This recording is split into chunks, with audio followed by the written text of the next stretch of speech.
So I've always been one of these people that want to help the world. And since I don't live in my country anymore, I still wanted to give back in a way. So what I do is I try and help social projects in Brazil for children, for teenagers, for adults that maybe they wouldn't have that opportunity. I built a guitar which uses Google Assistant to bring music to more people. It has the Google Assistant which you can speak to. It has a speaker which will speak the chord to you. It also has a braille reader on the bottom of the guitar, so if you're blind then you can use that braille reader to feel the chord being read out to you. The Google Developers Experts Program is a community of outstanding professionals, developers, and thought leaders. Google Developers Experts share their expertise and passion with other developers and tech communities. All over the world, they present at events, publish content, and build innovative apps.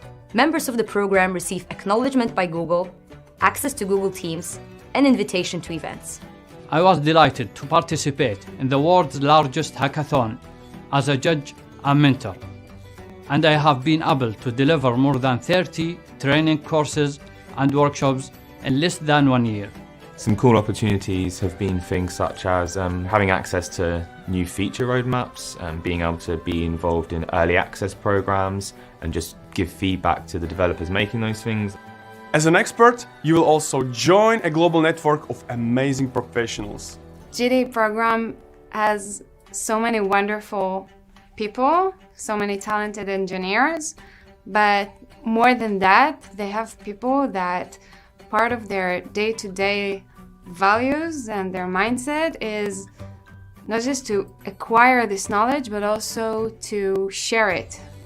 So I feel that the program gave me the visibility so that more people can talk to me, the credibility, so the things that I'm saying are really being taken into consideration. And this is just a program that I hope more people join.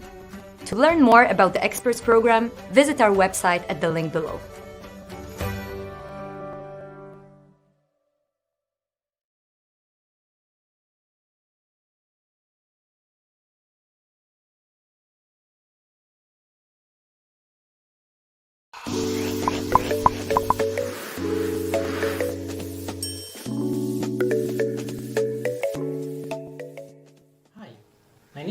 Bimbo Koranjain, and I'm right now working as a AI ML lead in a startup called Twimbit.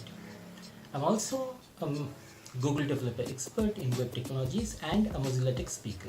So how did I start in AI and machine learning? This all started back in 2014 when I was doing my master's degree in University of Texas at Dallas. I was invited to an internship in IBM TJ Watson, and while I was working on the Watson backend, it was more specifically the knowledge graph backend, and that initially got me into machine learning in the first place. Later, when I started my PhD degree at Rice, I kept this interest and read more about that. So how did I become a GDE? This was in 2017. I was already working with Mozilla at that time as an intern, as a research assistant on web mixed reality technologies, and this was my second time attending a Chrome Developer Summit representing my colleagues in Mozilla. And there, in one of the break parties, I got to know about this Google Developer Expert Program. And while I was talking to other Google engineers, Googlers about it, I was invited that why don't you apply the program? And I initially thought maybe I don't even do I even qualify? Then I applied to the program, and I remember I was actually delayed one whole year for my onboarding, mostly because the first interviewer I was assigned, it didn't go as planned, like he didn't reply back, and there was a time gap and I got assigned somebody else. So I remember when I first finished my onboarding in the first call, everybody kind of applauded, okay, finally you are here after 1 year. That was kind of how I became a GDE in the first place. In this pandemic, it's really hard for all of us to keep in touch with each other, and we're all working from home, working remotely. So what has changed for me is that previously I used to attend local meetups and go to different conferences. Right now, during this pandemic, a few of my conferences got cancelled, and quite a few of them went online. But that has also meant I have more time in my hand to read more, to actually communicate more and build more demos. I have realized I am tinkering more with my side projects, a lot of which are related to some of my talks, and I'm actually spending a lot more going to attending diverse conference recordings, which I probably would not have, because normally I would have gone to the conferences I'm interested in. Now, since I have more time in my hand, and all these are available online, I can see my interests diverge, and that's helping me build new things, or at least experience new things which I would not have done before. So that was kind of like small segue from me. See you all on July 25th. Level up with JDE.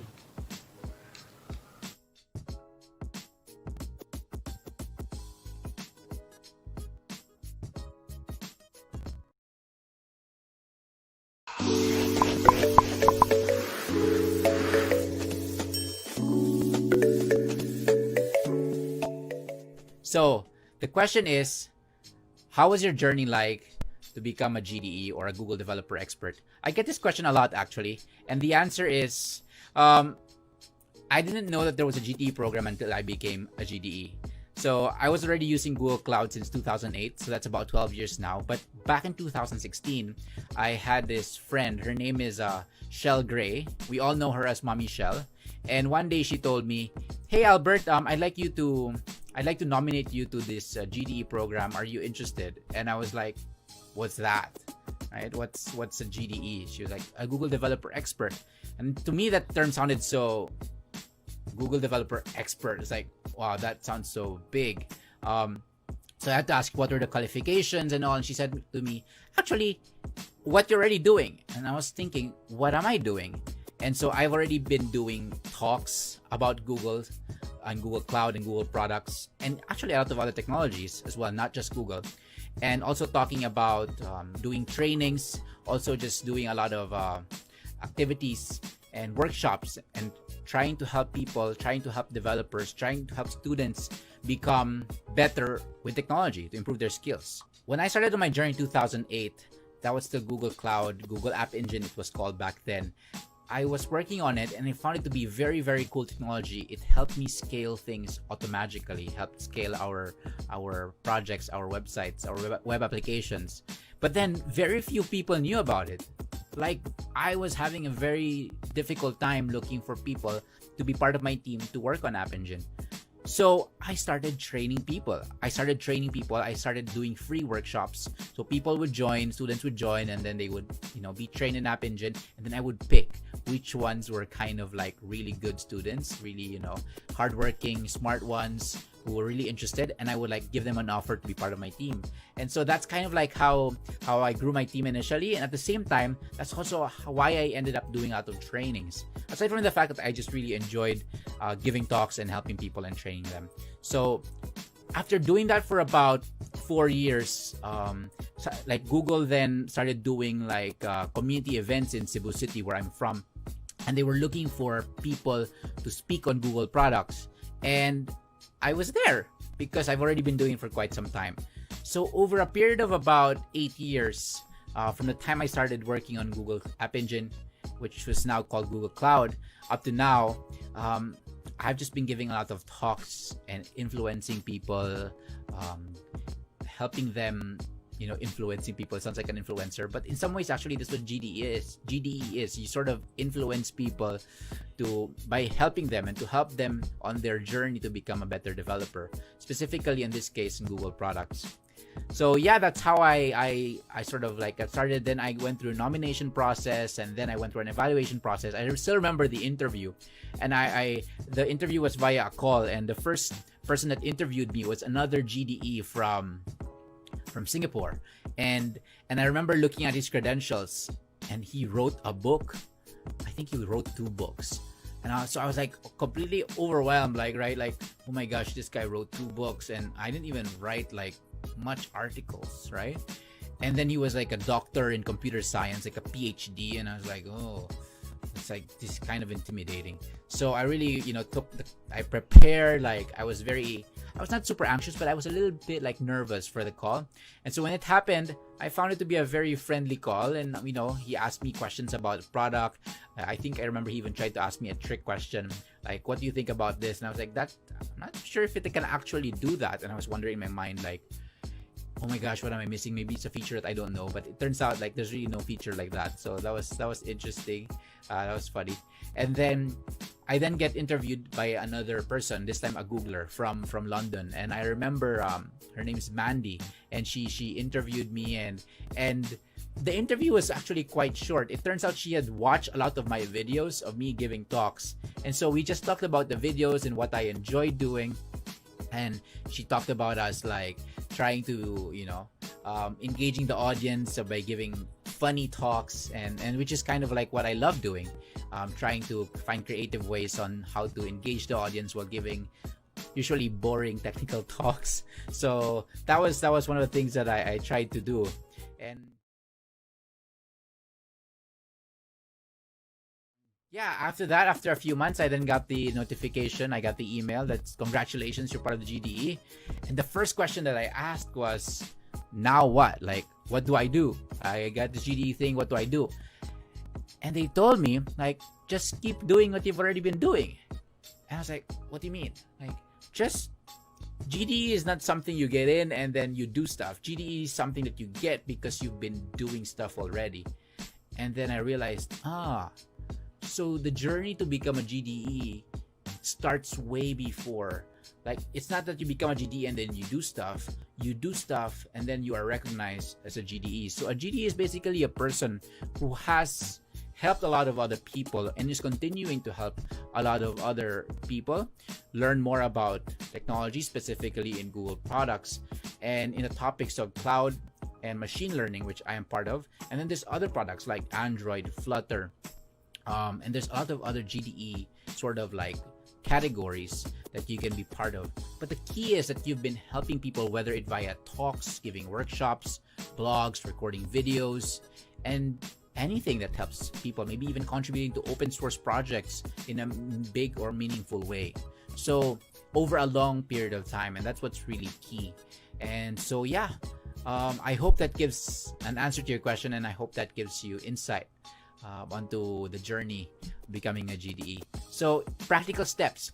If you want to become a GDE, starting today, like, be visible in helping people.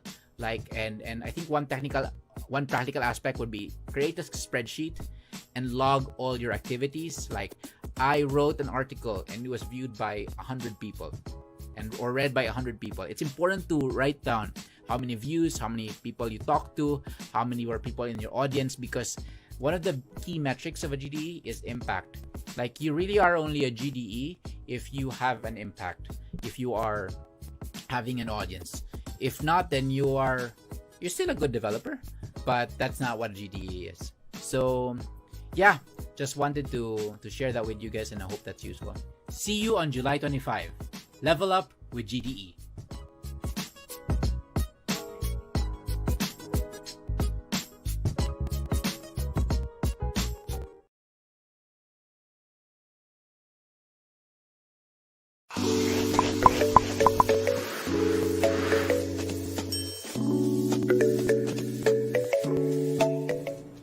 Hi, I'm Ralph, and the CEO and founder of Send AI.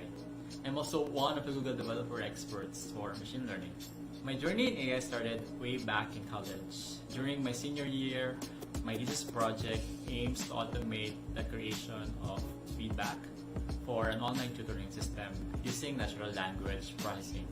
NLP, or natural language processing, is a task in artificial intelligence which aims to teach machine how to understand human languages. Through this project, it ignited my interest on the field of artificial intelligence and natural language processing. So when I started teaching at De La Salle University, my focus research is on NLP, applying it in different domains such as disaster management and performing tasks such as sentiment analysis, information extraction, and text classification. My journey to becoming a Google developer expert was quite long. I started helping the community way back in 2015.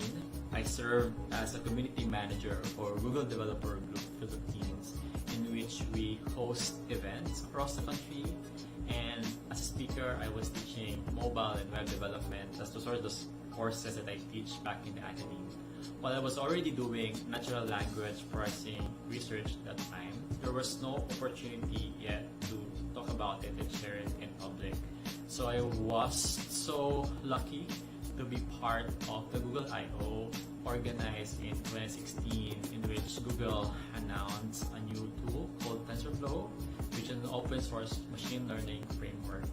And after that announcement, I was moving all of my projects to TensorFlow, and I got an opportunity to share this to some of the meetups that we organized, and also teach the TensorFlow itself and how it is going to be used.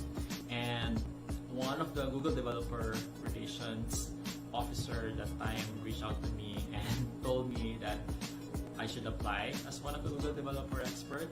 And I applied, and to my surprise, I got in. I really didn't expect to be accepted because it was a tedious process, but it was a fulfilling one because now I'm part of a community of experts who are continuously sharing knowledge and continuously learning and exploring what's new out there in the space of machine learning. Becoming a GDE is a huge responsibility. I was asked to help facilitate machine learning bootcamps hosted in Singapore and in Malaysia by Google Developer Relations team, and was also asked to help facilitate a train-the-trainer session in Poland last year. All of these bootcamps aim to help educate professionals so that they can gain understanding on machine learning.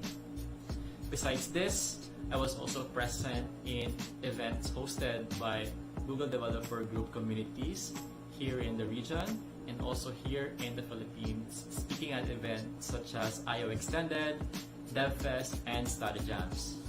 I was also able to create a local community focused on artificial intelligence and machine learning called AI Pilipinas, and we host monthly meetups. See you on July 25. Level up with GDE.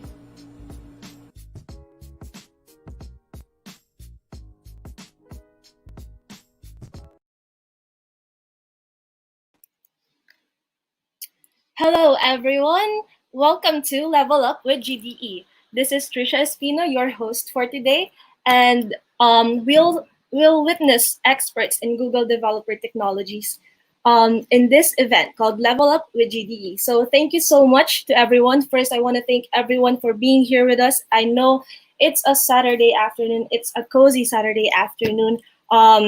We're all quarantined. Majority of us is still in quarantine, and you can be maybe just chilling, being comfy in your homes, but you are here with us, okay, tuning in. So thank you for being here. So just invite your friends, share our live video, and don't hesitate to mingle with others in the comment section, okay? So you could be a student, a professional, or just a mere tech enthusiast. So later on, we'll also be catering questions. So feel free to lodge them on our online form or in the comment section, okay? But for now, I want to introduce someone, a colleague of mine from GDG Philippines, the project head of Level Up with GDE, Stephen John Raimundo. Stephen? Thank you, Trisha. Good afternoon, everyone, and thank you for joining us today. I hope everyone is staying safe and healthy. There's not so much physical events that are being hosted because of the pandemic, but learning should never stop. That's why we are working on ways for all of us in the community to learn and be inspired. Today, our topic on focus is AI and machine learning. And please stay tuned throughout the sessions. We have three GDEs or Google Developer Experts to share their knowledge in AI and machine learning and TensorFlow. And we will continue to do this every last Saturday of the month until the end of the year. And we are going to focus on different Google technologies. Next month, that should fall on August 29, Saturday, in cooperation with Flutter Philippines, will feature Google developer experts in Flutter and Dart. So please invite someone you know that is learning to develop an app that can be implemented natively on different platforms. More details will be disclosed soon, so make sure to follow us on our social media pages. So yeah, enjoy the rest of today's session. Feel free to ask questions using the link we'll provide later. And we hope that we all continue to learn and be inspired to level up. Thank you. Thank you so much, Stephen. And yeah, I definitely agree with you. Learning should never stop. And we do hope that everyone is safe and healthy in their homes, okay? So thank you so much. So again, just tune in to our social media accounts, okay? In Facebook, it's GDG or Google Developer Group Philippines. Twitter and Instagram, it's GDG Philippines. So, okay, I won't make this long. I want to introduce you to our first speaker for today, okay? He's gonna talk about supercharge your web apps using machine learning on your browser. So he is a full-time graduate researcher, a part-time hacker, and FOSS enthusiast, and he is an AI and ML lead for Twimbit and working with Mozilla Research mixed reality team on WebVR. He's also a Mozilla Tech speaker and Google developer expert on web technologies. And would love to chat with you about VR, AR, security, and open web over a cup of coffee or bottle of beer, okay? Or maybe you can just comment on our comment down on our stream, okay? Or lodge your questions at bit.ly ask the GDE, okay? So let me introduce you, Sir Rabimba Karanjai, the Google developer expert. Hi everyone. Hi everyone. Thanks for that lovely introduction. I'm gonna share my slides now. Yes. So today I'm gonna talk a little bit about supercharging your web applications using machine learning. I'm gonna be diverting a little bit from core machine learning concepts to more how you can use them in your web applications. I know StreamYard doesn't give kind of a proper interactive session experience, but I'm hoping to achieve something similar. So how many of you are already web developers or have developed web apps? I'm assuming quite a few. You can write in the comments. I will be able to see them after 2 minutes. But I'm assuming a lot of you are already familiar with writing web applications, building websites, and those things. Today, I'm going to talk more about how you can bring the power of machine learning into JavaScript, right? Running right in your browser, and you can have exciting and interesting experience to your users. So a little bit about me. So right now I'm working as a developer in a startup called Twimbit. I'm also a full-time PhD student at Rice University. And on the community side, I'm part of Mozilla Tech Speaker and Google Developer Expert in web technologies. I mostly work with the mixed reality aspects of the web with Mozilla Research. I also did my internship and research assistantship part of the VR group.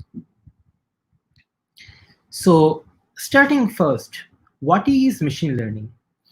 Now, how I would like to explain that is the ability of finding patterns without explicitly not being programmed.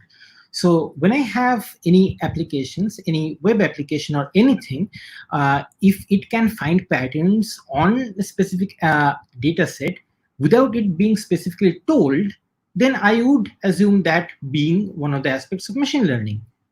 How? So let us take an example of a very traditional example of recognizing spam emails. If I want to kind of create kind of a spam rule, maybe I can write something like this. So if the email includes a specific keyword which I don't want to appear in my email, or I want it to be classified as spam, then I would search for that specific keyword in the email or kind of its variations and write rules on top of that. So that is kind of traditionally how we would take that problem. If I want to do something in more into like machine learning problem, I would actually bring a model which is trained on similar spam emails, not specifically rule based. It's trained on a lot of emails which were spam, which have different characteristics, and load that model.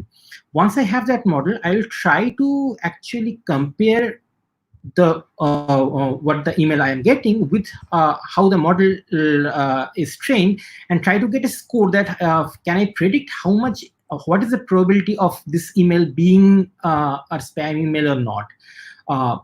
Beyond that threshold, I can just tell them that, okay, this is a spam email, otherwise it's not.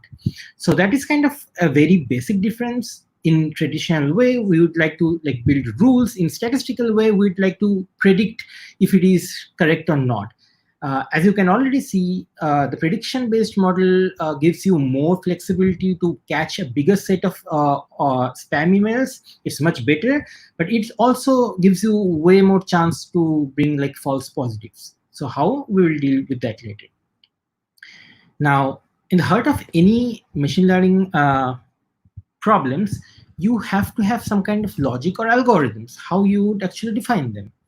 So a few of them are naive bias, k-nearest algorithm, CNN, and long short-term memory, and there are a lot of others. Now, when you are starting with machine learning, the first thing you will realize is that there is no one solution fits all kind of silver bullet in it. So each of these algorithms have their own purpose and have their own strong points for different kind of problems. For example, if I want to build something which kind of clusters kind of similar behavior or brings out anomalies in a data set, I probably would need to go something like k-nearest neighbor, which clusters it. If I want to build something which actually generates text or synthesizes code, or actually just generates different kind of text based on my existing data set, maybe I will go to something like long short-term memory. So when you start in machine learning, you have to go through the algorithms like which is useful for you, which is not. Often I have found that when I'm starting, if I immediately go into the algorithm, go directly into the mathematics and the science of it. I get overwhelmed quickly, and I feel the urge that I need to read a lot before I can actually build something. So the purpose of this talk also was to kind of take that barrier down and let you know that how you can actually build this immediately. Now, a few things how you can differentiate between machine learning algorithms are supervised learning, unsupervised learning, and reinforcement learning. Today, we are mostly going to talk a little bit about supervised and unsupervised and how we can use them. So, about supervised learning, let's take something like I want to create a predictive model based on a set of features and labels. One of the examples you will see a lot coming if you like take any book on machine learning and start reading it. One of the easiest, like one of the beginner examples they will talk to you to make you learn is taking these models and applying them to kind of like a housing data set. That, okay, if I want to sell a house, I want to buy a house in a neighborhood, how would you actually go about that? So let's take that. So I want to create a predictive model based on set of features and labels. So what features and labels? So if I want to example for predicted price of a house, maybe in India or maybe in Houston, where I was based out of, so how would I classify? So for my label, it will be I want to know the price. And how is that price? I will define that price based on how many number of rooms I want in a apartment or are there in the apartment. Is it like duplex? Does it have more number of floors? Is it in a very rich neighborhood or it is in a normal neighborhood? What kind of property it is? Is it a very new property or it's old and needs renovation? What kind of property it is? So all these become my features. My label become price for each of them. And for the prediction is the function that takes these features as parameters and can give me a prediction of the label, which for me is price. So that is kind of how supervised learning works. Now, if I want to go back and I want to build something unsupervised, now immediately from our previous experience, you can see that in the supervised learning algorithm, or like in supervised learning, we take certain features and try to predict the label based out of those features. Now, we can already see that for an unsupervised learning, this is not possible if it does not know what are its features. If we don't tell them, okay, these are features and label them based on price, it cannot predict something for us. But what can it do? It can predict a behavior. So it can predict based out of the data that, okay, for these areas or these locations, they are not normally it's more pricey, or these locations these are less pricey. So it can cluster customer behavior. So for example, on a similar set, imagine in a city in Philippines, imagine in certain neighborhood there are a lot of houses which are very pricey, and in other neighborhoods it's not that pricey.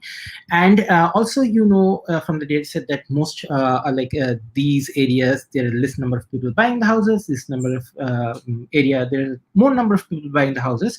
So you can cluster these behaviors, and unsupervised learning can do that for you. It can cluster the behaviors. It can also cluster anomalies.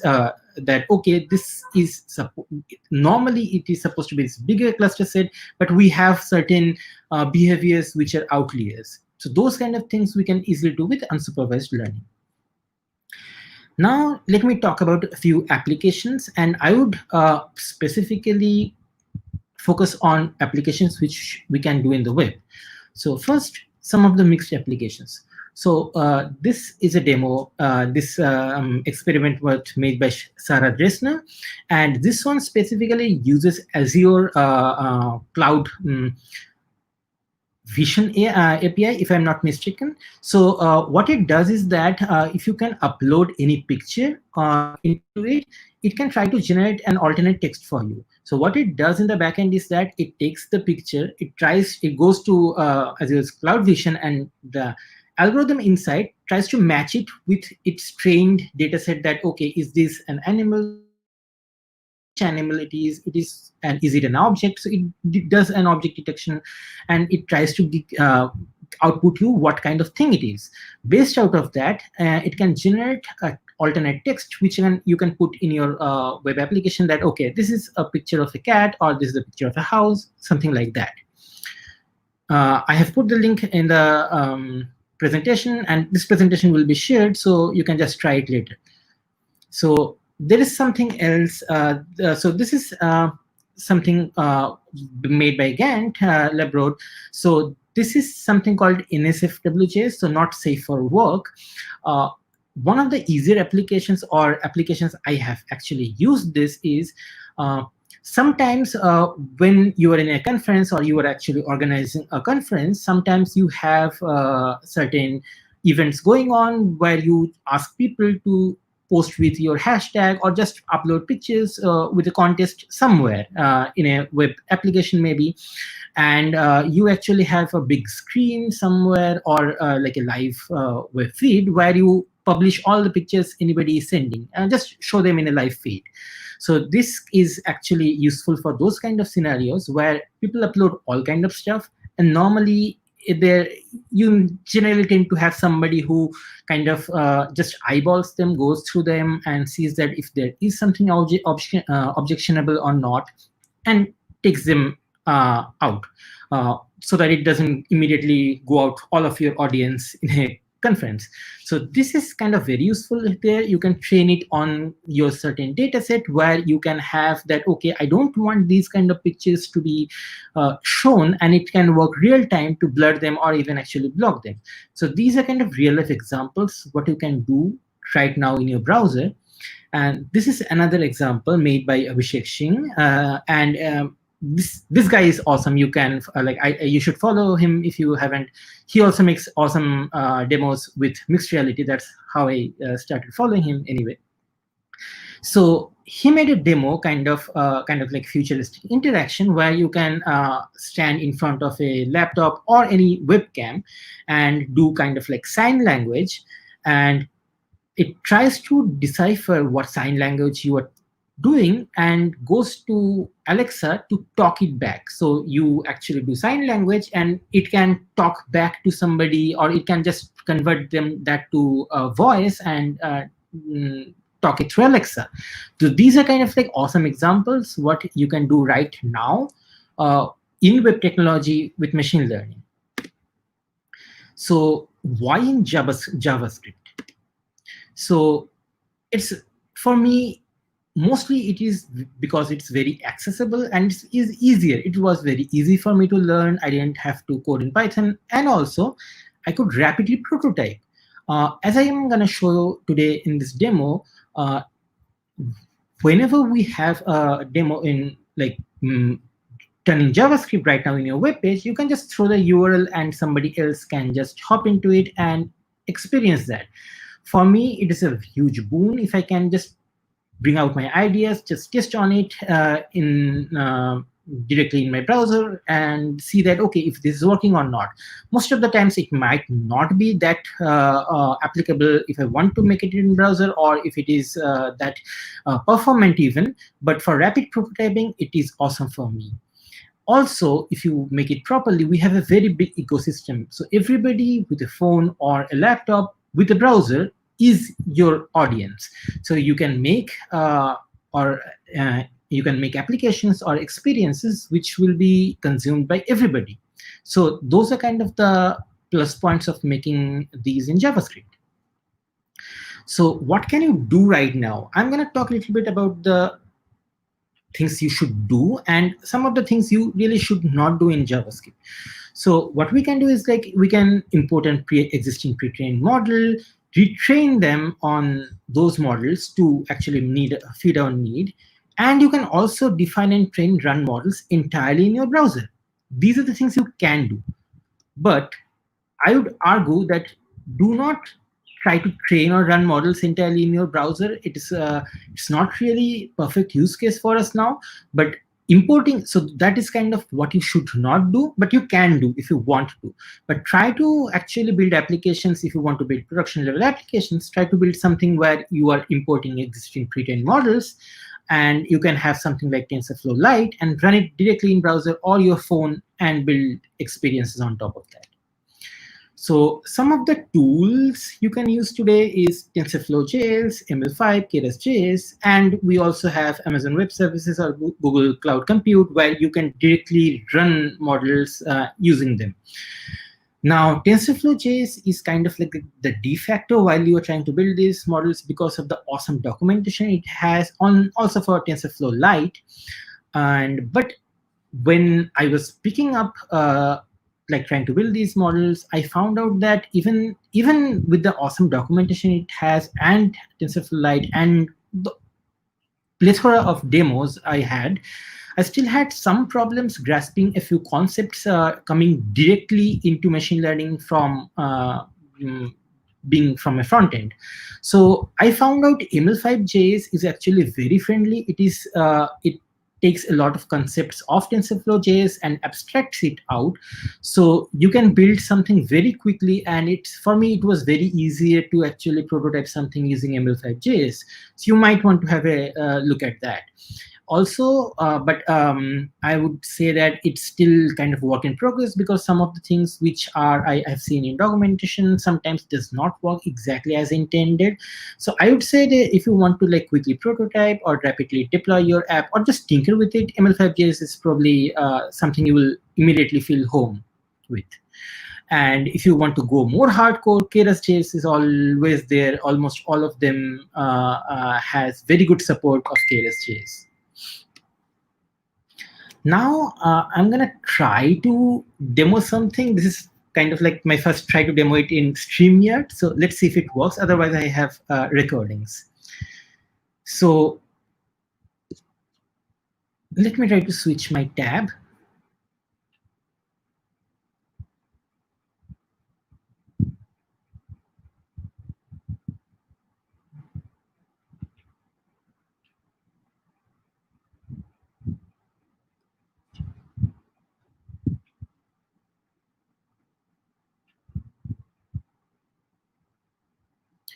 So yes, I hope my new tab is visible. So this is a small demo where it tries to access. Okay, I probably will need to disable my camera because the demo will try to capture my camera. Yes. So this will try to check an object and see if it can recognize it. Okay.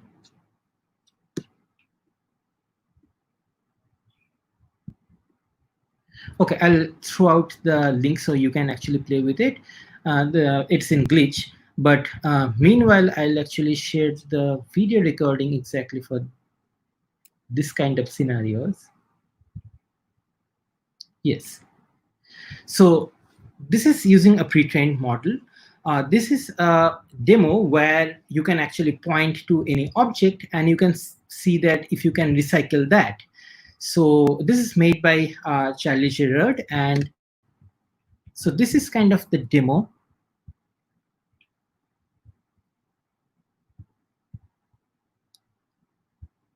So I'm opening up the app, and when you click on it, and if you press is this recyclable, it tries to detect the object.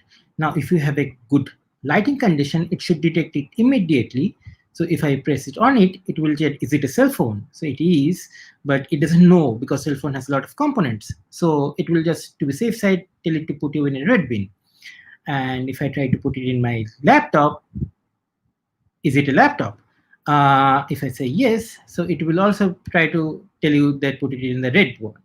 And if I try to select this picture, so now it has a lot of things. It doesn't know what should it look for. So initially it tries, is it a bed? No. Now, is it a spoon? Okay. So now this is recyclable. So put it in a different bin.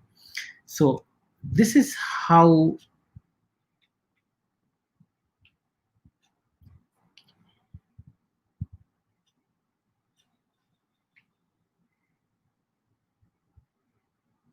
So this is how you can actually use this. And let me go to the code sample of what is actually going on inside. So I'm using a pre-trained model here. So this demo, what it takes is that you use the object detection model, you import that, the Coco SSD model, and you also import the TensorFlow JS.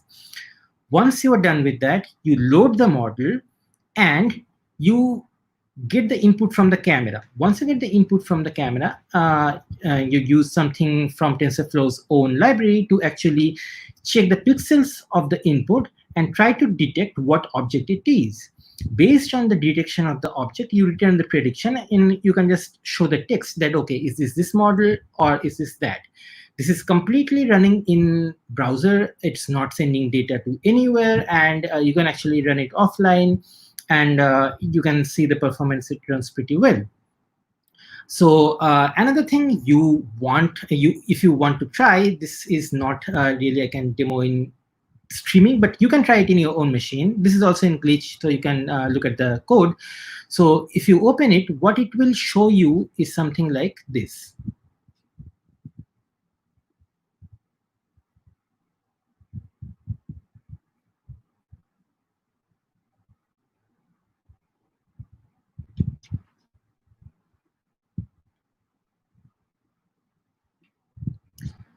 So what it will show you is something like this. This one also will need your camera, and this is actually kind of having your if you have played the Android game Fruit Ninja, this is kind of the web version, but instead of actually pressing any button or anything, you wave your hand and it will detect your hand and you play the game using your hand. This is not like the full game. This is just for the demo, but you can see how it works in your machine. And this is again running completely from browser, and this is using the same kind of like hand detection and how you can actually have physics interaction with that, running completely in the browser.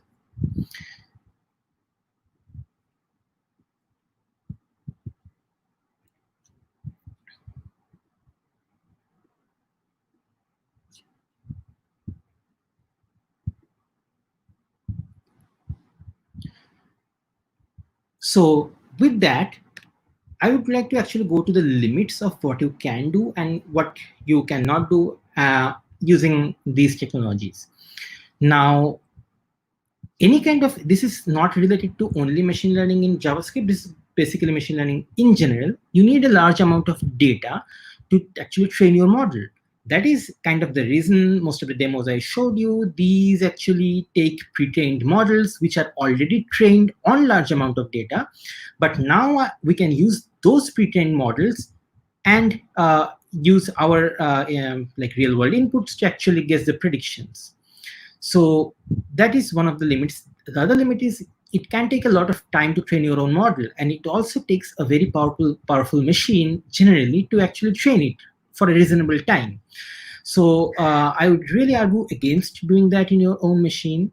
And one of the experiences you will really realize is that you have to think about mobile experience. So the first demo, the one which I showed you, that was using, I was running it in the mobile, and it actually worked pretty well. As you could see, there was no lag, and it whenever I clicked the button, it immediately, kind of immediately detected what object it was. So think about your mobile experience for your audience. Now, there are liabilities because some of the models you will experience are black boxes. So you won't be able to actually explain what is your model actually, like what is your algorithm is thinking before it can predict something. So works are being done on this area for explainable AI and how you can actually see the decision progress, but you have to think about this while you're building your experiences. And something we're going to talk a little bit here is about bias and ethics. Algorithms are not really biased. We are, because we are the ones who train these. We are the one who builds these algorithms, and we are also the one who provides the data for training these. I'm giving a very small example. So this is an example of Google Translate. Right now, you can actually do it in Google Translate, and this will give you similar results. So this is kind of like translation from Turkish to English. as you can see on the left, in Turkish, it's all of them are pronouns, a single pronoun. So when you translate that, it automatically becomes a gender-based female or a male. So in Turkish, there is no male. If you see the sentences, even if you don't understand it, as you can see, apart from the words like cook, engineer, doctor, which is aski, muhandis, which I'm sure I'm not pronouncing it correct, but as you can see, apart from those words, the rest is same. So there is no male or female when you are talking in Turkish. So it's same exactly. But when you translate it, it automatically tells you that she's a cook, he's an engineer, she's a nurse, she's a teacher, he's a soldier, he's a friend, she's a lover.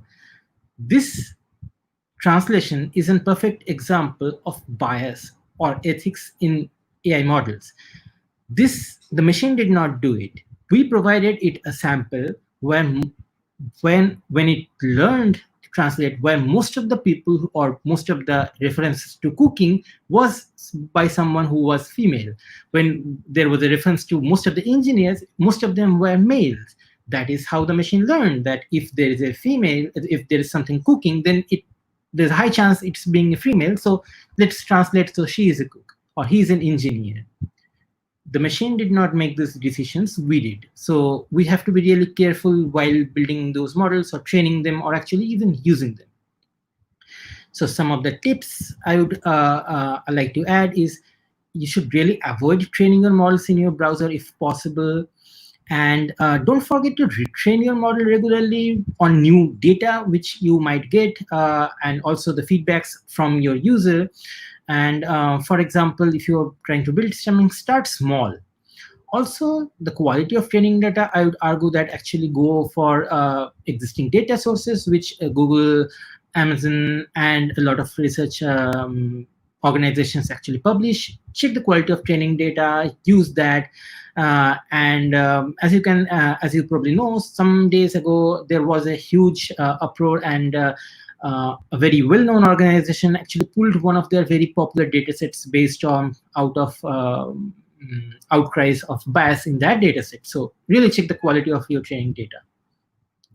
So some of the interesting things you can try out. This is by a fellow GDE, Minko Gevich, and this is a really awesome demo he built where he uses webcam to actually play Street Fighter. So this uses PoseNet to detect your pose, and you can actually map it in the web with your model, and you can kind of have a Street Fighter experience. So try that. The link is already in the presentation. This all does seem like a magic, right? So some of the resources I want to throw out is these are kind of the tools you probably would use or you would want to look at. So use these. These are awesome things which are out there. So ML5JS I talked about. If you want to build quickly models or actually train even models and try something small, use Google Colab. You don't need a very high powerful machine because Colab already gives you access to very powerful GPUs or even Google TPUs, which you can use to train your data. It does have limitations, but for a beginner, this is awesome, and I would wholeheartedly recommend that. There are a lot of examples in TensorFlow.js, and there are also some libraries in Google Cloud AI. Also, you can use the teachable machine learning boilerplate to actually quickly start learning about all these.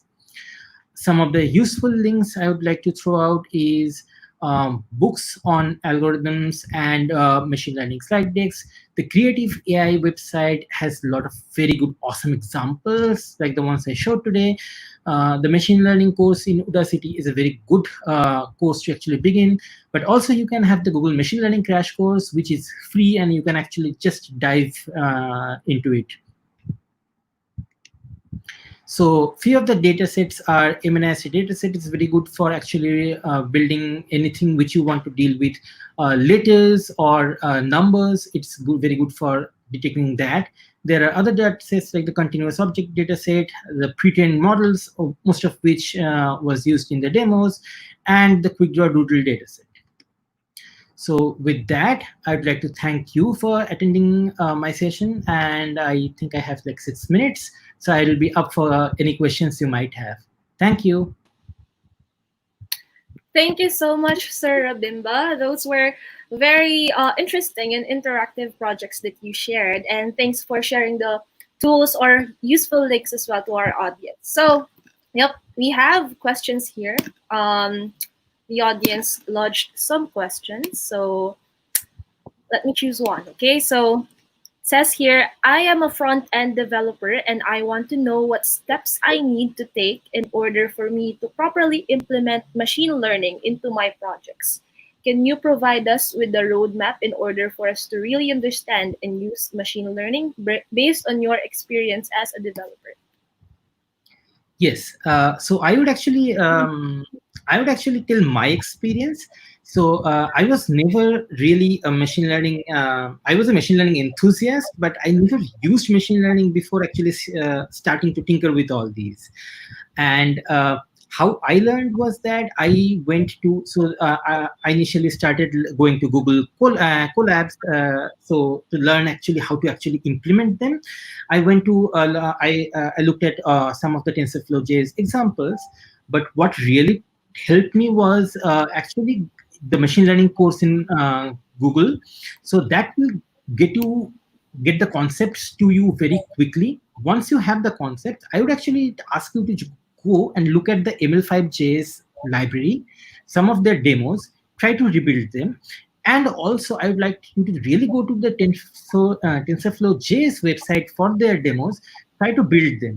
A lot of these demos are in glitch to try to see how you can. So, for example, the demo for waste detection, that was essentially an object detection demo, right? So instead of waste, you can actually take that same code and build something where you specifically detect certain objects and build interaction on top of that.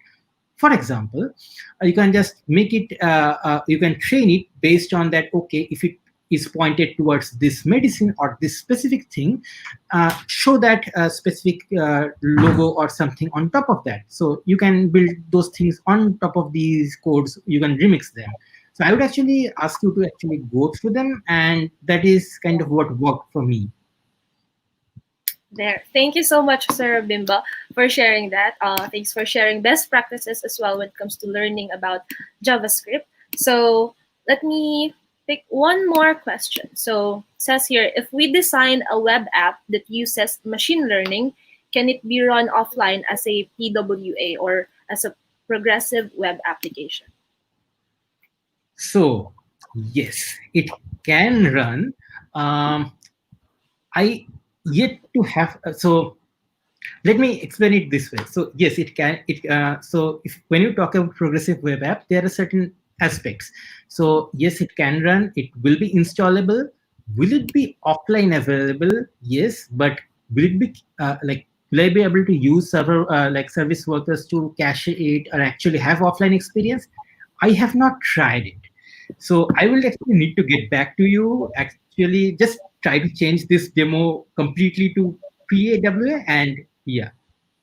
Oh, okay. So, well, thank you so much, Sir Bimbo. Well, definitely technology is very broad. That is why there are certain things that we cannot fully discuss in a few minutes. So, but again, thank you so much for sharing your time with us and your expertise when it comes to using machine learning in developing web applications. So again, that is Sir Rabimba Karanjay, the Google Developer Expert for Web Technologies.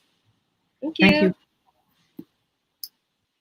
Okay, so thanks, thanks everyone for still being with us. Okay, so just tune in because we have two more speakers. Okay, so now not gonna make it longer. I'm gonna introduce you to our next speaker.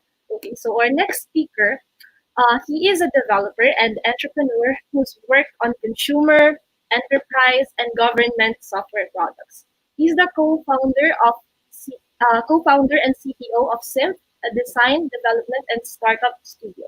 At Simp, he has architect and developed solutions for 500 startups. Wow, imagine that. And also the Office of the President of the Philippines and World Bank. So he will be discussing about TensorFlow as an image classification by retraining. So ladies and gentlemen, let's welcome Sir Albert Fadley. Hi. Hi, everyone. So should I just go ahead and start? Okay, I'll go ahead and start. So yeah, I just want to clarify a little bit from my bio. It says there I helped over I helped 500 startups. Actually, 500 startups is a name of a company, so it's not actually like 500 startups. Though we've helped many startups, but it just hasn't reached like 500 though. So just a point of clarification. Anyway, I'm going to share my screen so that then I can start this talk. Let me share my entire screen on the left side. Here we go. Okay, can you show my screen? Okay, thank you very much. So today we're going to be talking for about 30 minutes, and then I'm going to leave about 5 minutes for Q&A. So if you have at any time some questions, feel free to ask it on the form, and then you can I can answer it towards the end of my presentation. Okay, so the topic today will be image classification by retraining on an ML model called Inception. So this is something that I fall back to as a presentation almost all the time, because I think this is a really good talk for people who are programmers that are interested in trying out machine learning, but are not really quite what do you call it? It's not quite advanced yet. So this is a beginner talk in machine learning, an introductory talk to machine learning. So just a brief outline of what we're going to do. I'm going to do a demo and then explanation of how it's going to work, some next steps, and then we're going to go to questions after that. So yeah, I don't have slides. I like to jump in straight away to the demo. So here we go. Let me see. Let me hide this. I'm gonna open my.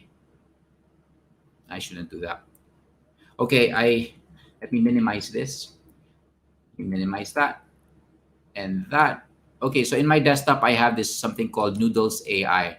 So Noodles is AI is we're going to classify. I love eating food. I don't know about you, but I love eating food. And there's this food that we call pancit. I don't know if you know pancit. Let me change this one to like this. All right. So pancit looks like this. I think if you're in the Philippines, you know what I'm talking about. So this is pancit. And this is a different kind of pancit, but still pancit. This is like, I think pancit bihon, depends on where you're from. This is pancit, I don't know what that is, but that's pancit thicker pancit. And then, yeah, there's different kinds of pancit, right? This one's pancit palabok. Woohoo! Yeah, so I'd like to have take this moment to thank my wife. She's the one who picked this all from the internet and like got it from the internet, because we picked about 100 images of pancit. We're going to make a machine learning model that when you give it an image of a food or something, it's going to say whether it's pancit or if it's ramen, like the noodles ramen. So I have here about 100 images of pancit, and then I have another set. I have about 100 images of ramen. Okay, so let's verify it if it's really ramen. There, oh my goodness, there you go. So that's ramen over there. So we have two sets of images, pictures of pancit and pictures of ramen. Now, we could train a machine learning model from scratch, but that's not what we're going to do right now. What we're going to do is something called a technique that's called retraining. Retraining is when you take an existing model that's already out there, in this case, an existing image classification model called Inception. So let me bring up my browser over here. Okay, so Inception. So what is Inception? Inception is it looks like this visually. I'm not going to go into the details of this, but this is a model made by developers from Google. And let me just bring it up. So this is how it sort of looks like. There you go. So what it looks like is that what are these yellow boxes and these green boxes and this red and then this blue? Well, these are different kinds of. This is a deep neural network, and you have a convolution layer. So you have many layers. So each box here is a layer, right? And each layer, it's a deep neural network because you are stacking many layers deep, right? So it's very deep. It goes all the way. If I go to the right, it goes all the way there. So basically what happens is you put in your image here on the left side, you put in your image file, and then it's then converted passed from one layer to another. So it goes through a convolution layer, an average pool layer, a max pool. We're not going to go into details of that, but just different layers. And then it goes through this other layers. And finally, at the very end, it spits out in inception, it spits out about 1,000, one category or one classification out of 1,000 different possibilities. So you input something here, like a picture of a cat, and out comes here, cat, right? Or it says the number 10 category. And then if you look at the number 10 category, it says category number 10 is cat. You put in a picture of a dog, it's category number 11 per se, and then it's actually dog. Or you put in my picture, and what comes out is Albert. No, I'm just kidding. I'm not in the categories. So what comes out is something like person, human. So but if that classification is in inception. So that's already a pre-trained network. It's already there. It's a pre-trained ML model. So what we're going to do is we're going to take this last layer. This is the last layer, and we're going to take it out. And instead of it saying cat, dog, we're going to force it to say only two categories, ramen and pansit. You guessed it. All right, so that's how do we do that? The way we do it technically, I'm not going to go through the script, but the way we do it technically is we're going to take this out. It's going to strip the last layer of the model. We're going to take the whole inception model. We're then going to put that images, each image of pansit and ramen, each image will be placed in here. We'll go in, and then we're going to tell the computer to adjust the values for this so that if it's a pansit image that we placed in here, it will really say pansit. And if it's a ramen image, it will say ramen until it gets it completely right. So we're going to do this. All right, let's start. So how do we do this? I actually have a cheat sheet. Okay, so let's open it up. Let me open my, there you go, my desktop. Let me minimize this. Okay, we're gonna open our iTerm over here. Let me maximize that so you can see it. Okay, let's not that. I have a hard time when I have to screen share. So let me bring this out. Ramen out over here, out over here. Okay, I have this. There you go. So I have a cheat sheet, and basically I install TensorFlow, which I already did. And then we put the folders with images in categories. The name of the folders will be the classifications. So did we do that? We have categories. We put the folders with images in categories. So this is categories. And then we have two folders, pansit and ramen. So that's good. We're all set. And then we have here the inception script. This is the inception trained model already. This is the graph that you saw a while ago. And then retrain.py is the script that we're going to use. It's a Python script. It's quite a big script, but what it does is it takes the last layer and then puts all our images inside the categories to the whole network, and then it trains it so that it will only say pansit and ramen. All right, enough with that. Let's do what we love to do as developers, which is copy paste. Okay, so we'll copy paste this ahead, and then let's let that computer do its job. All right, so we'll go there. We go to CD desktop, CD noodles AI, which is my folder. We paste this and we press enter. All right, whoops, there's an error. Okay, so in this case, let's activate our TensorFlow environment. So it's like installing TensorFlow, but mine already installed it, but in a different environment. TensorFlow, there you go. Then activate. Okay, let's try it again. Let's paste it and let's press enter. Okay, so what's happening here is now it's gonna run, the computer's going to run and the retraining. So it's getting the images in pansit and then got the images in ramen because that's the categories. That's the image folders in our categories, and it's creating bottlenecks. Bottlenecks is basically the file that's going through the whole network. Remember our whole layer here?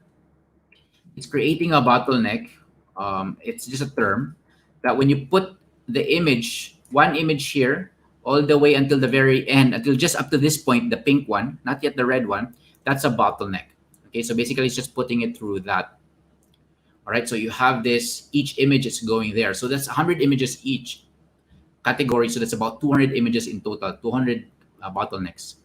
Okay, so we have that. Let me explain the command. We said Python retrain.py, it's the script.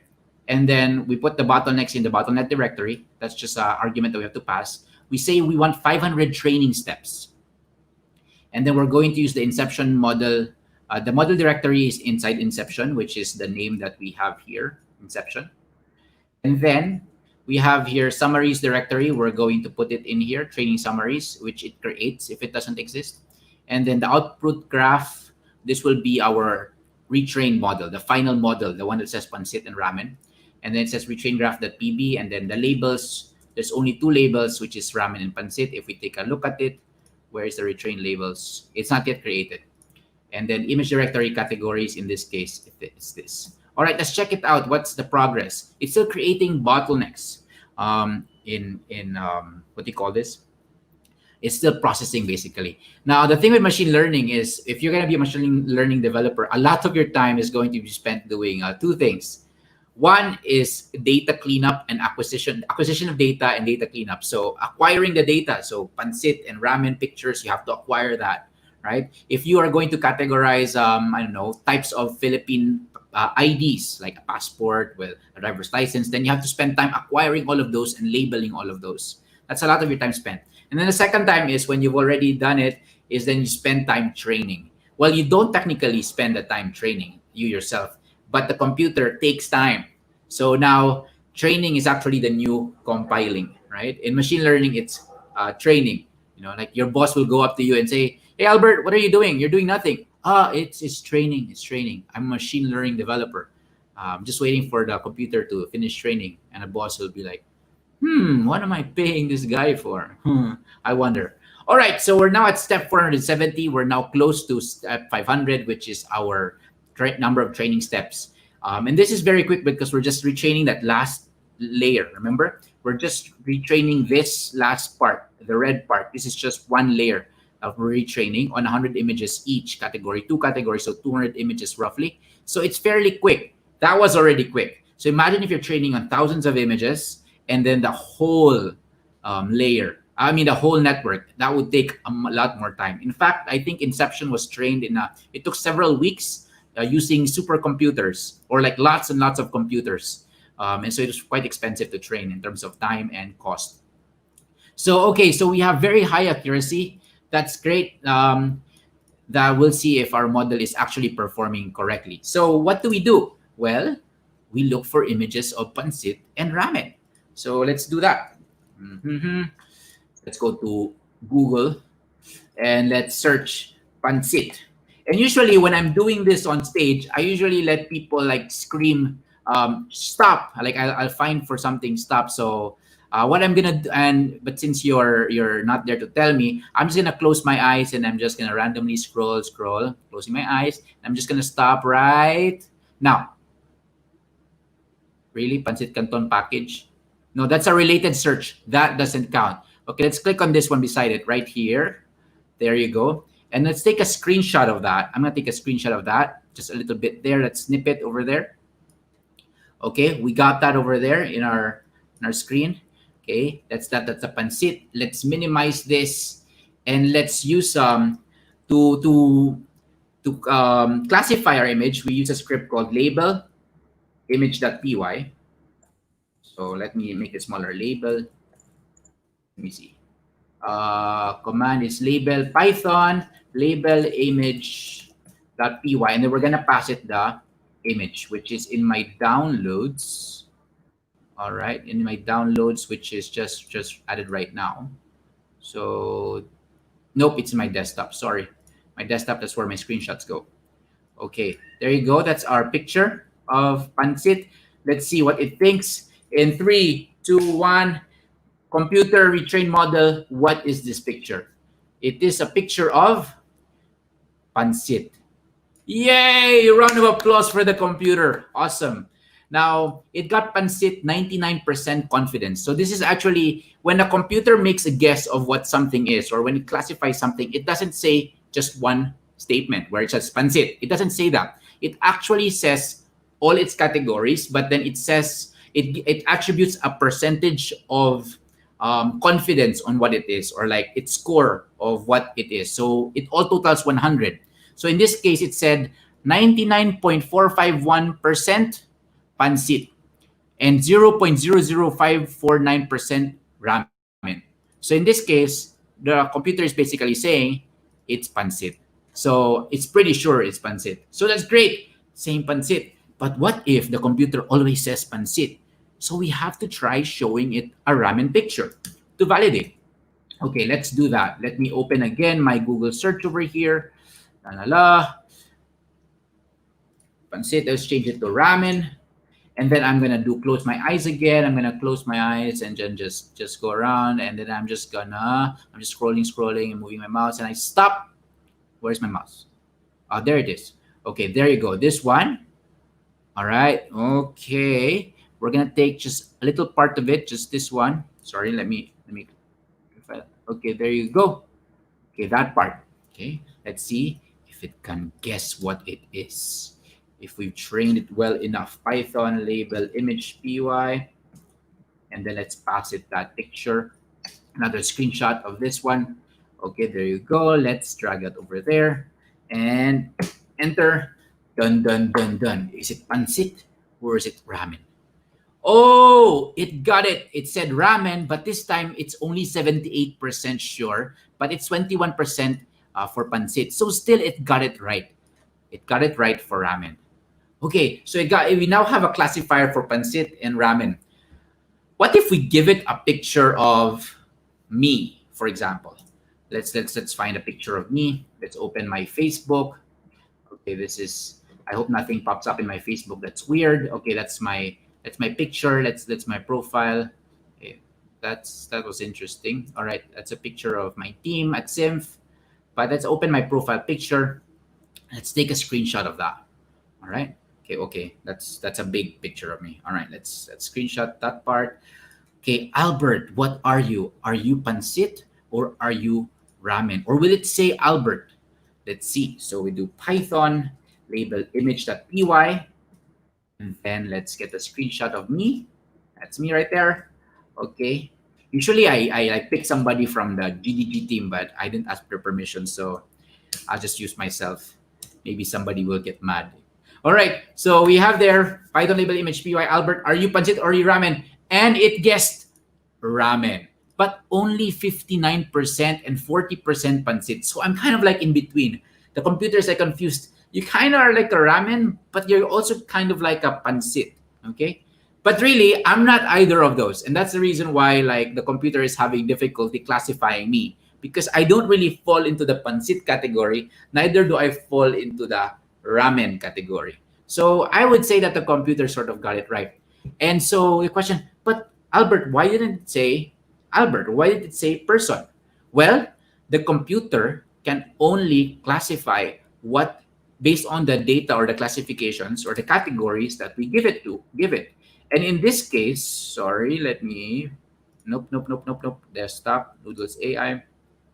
In this case, our categories are only two, pansit and ramen, and then that's it. So if we wanted person, then we have to put a person. If we wanted to include what else food like pork chop, then we have to put pork chop there, and we have to put samples of pork chop. If you want to include biscuits or what's beside my alcohol, then you have to put alcohol there, right? For every classification category image that you want the computer to classify, you have to provide it with data, because that's what machine learning uses to learn.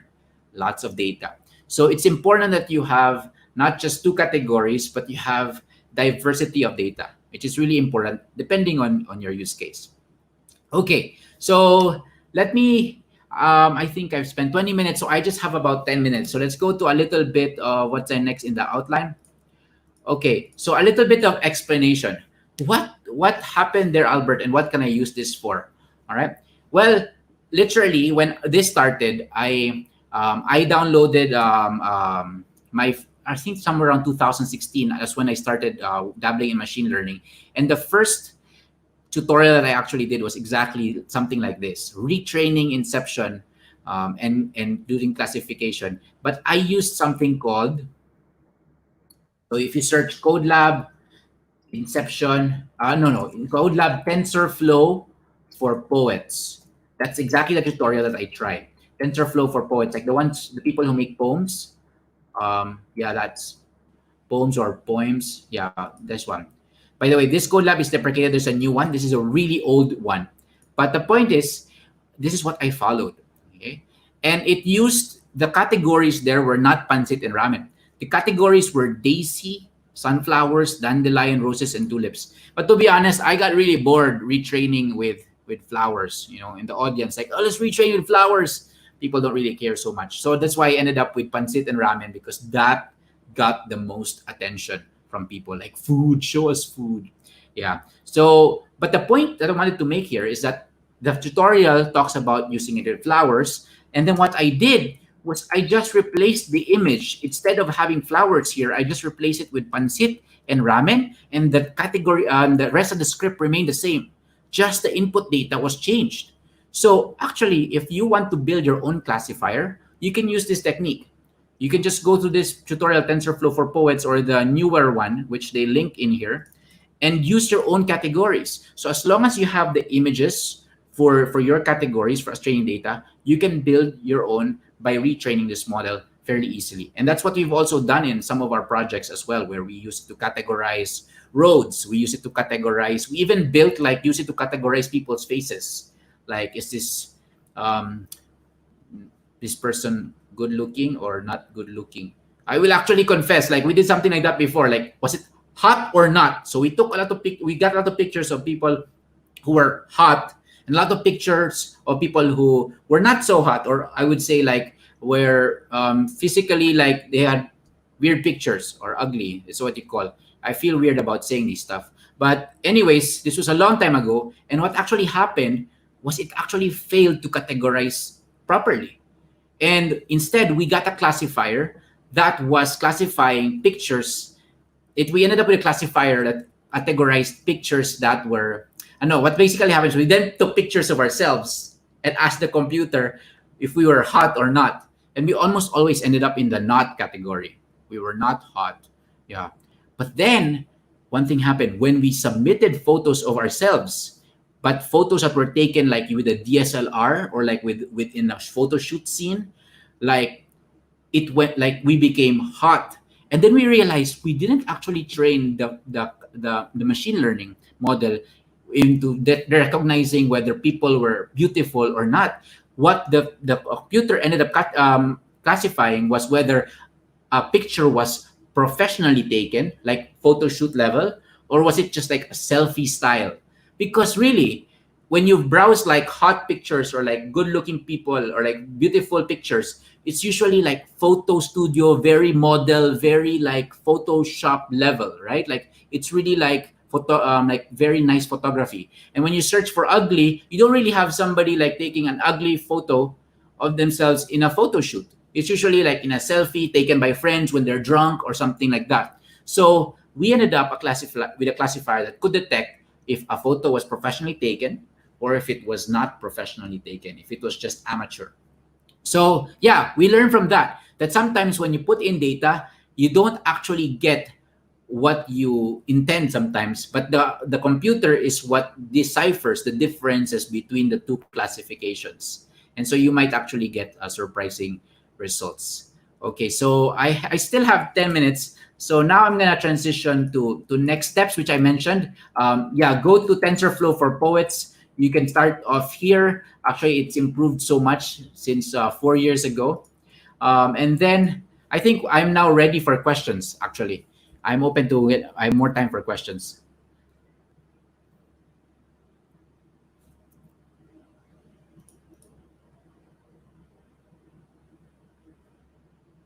Would we know? I can't see the actual questions, so I need your help if there are any questions.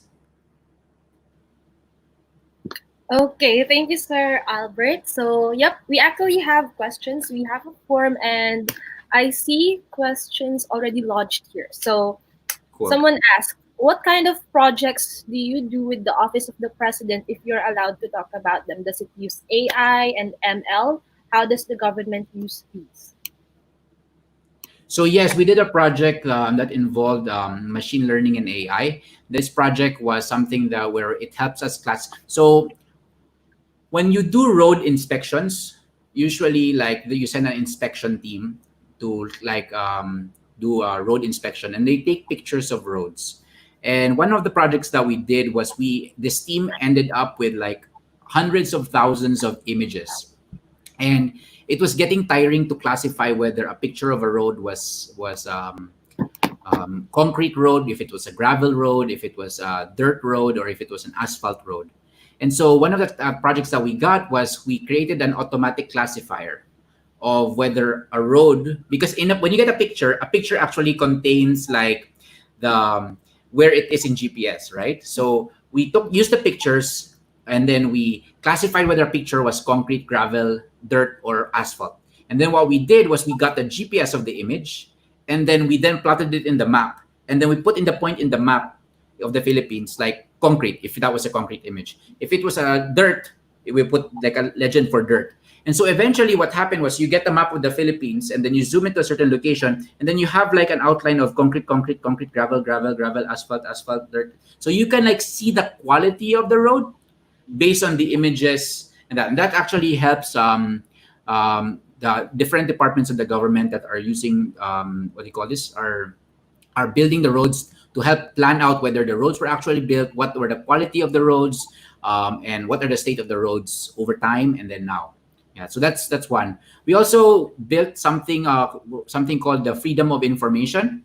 So EFOI or FOI.gov.ph. So that one does not really use AI or machine learning, but that's one of the things that has been built, and you can use that to request information from the government. And I think one of the stories that I like about that actually project is there was a student who from Davao, I think, who requested that for a school project he wanted to request the soundtrack of the train stations in MRT, like the one where he says paparating na po sa Anona station, approaching Anona station, like that one.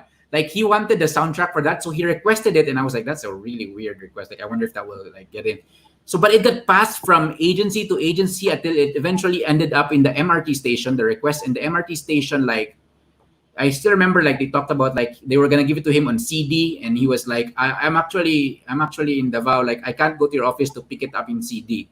So like the CD drive, right? It's like sometimes our government is still like catching up, but. Yeah, I think they gave it to him. I don't know what happened to it exactly, but that was very interesting that they were gonna give him the soundtrack for the MRT sounds.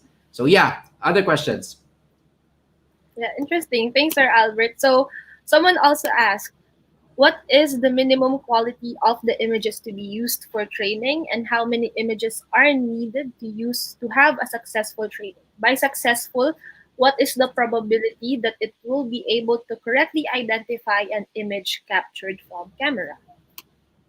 Yeah, so when you're classifying images, at least for the inception model, it doesn't have to be too big. In fact, each image here that I have is less than, let me check, it's less than 200 KB per image. So the size is small. It's really small. And in fact, when you're training machine learning neural networks, you usually reduce the size of the images because you want smaller pixels there, because it just becomes very difficult for the machine learning model to train.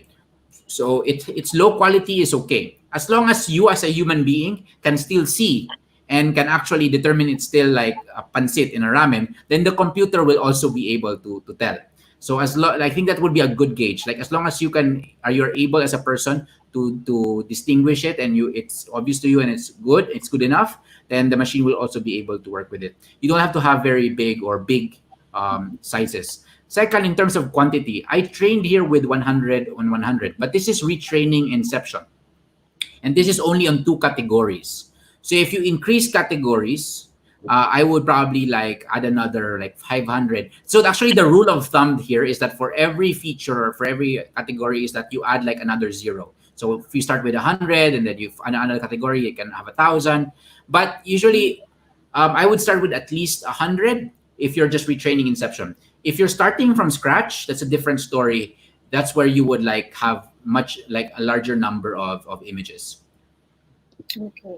Okay, thank you for answering that one. So speaking of quantity and having multiple images, now let's talk about multiple objects. Someone asked here, if there are multiple objects in a picture, what category will it be classified on? That's a good question. So this is image classification. There's also another category of machine learning models called object detection. In this case, you are not going to classify an image, because if you have an image that has a pancit and a ramen, the computer will struggle and probably arrive somewhere close to 50-50, right? Like 50% ramen, 50% pancit, which it's basically like what it also categorized me, which is basically I'm super confused, I can't tell. Because you're forcing the computer to categorize the whole image. However, if you want to detect the objects within the image, there's something called object detection, which is a different, this is not the one, this is image classification. Object detection is basically you present an image, and the job of the computer or the machine learning model is to detect and put like a box. This is a pancit. This one is a ramen. This one is a human. This one is a logo of Civ. Like it will do that. That's called object detection. There's a different way of doing it. Okay, thanks. Actually, you notice in like when you go to the way you would train those machine learning models is you would have an image, and then you would like put a box on the pancit, and then we'll put a box on the ramen. That's how you would label. That's how you would label it, and that's what you pass to the machine learning model for training. If this doesn't, this actually, where else do you see something like that?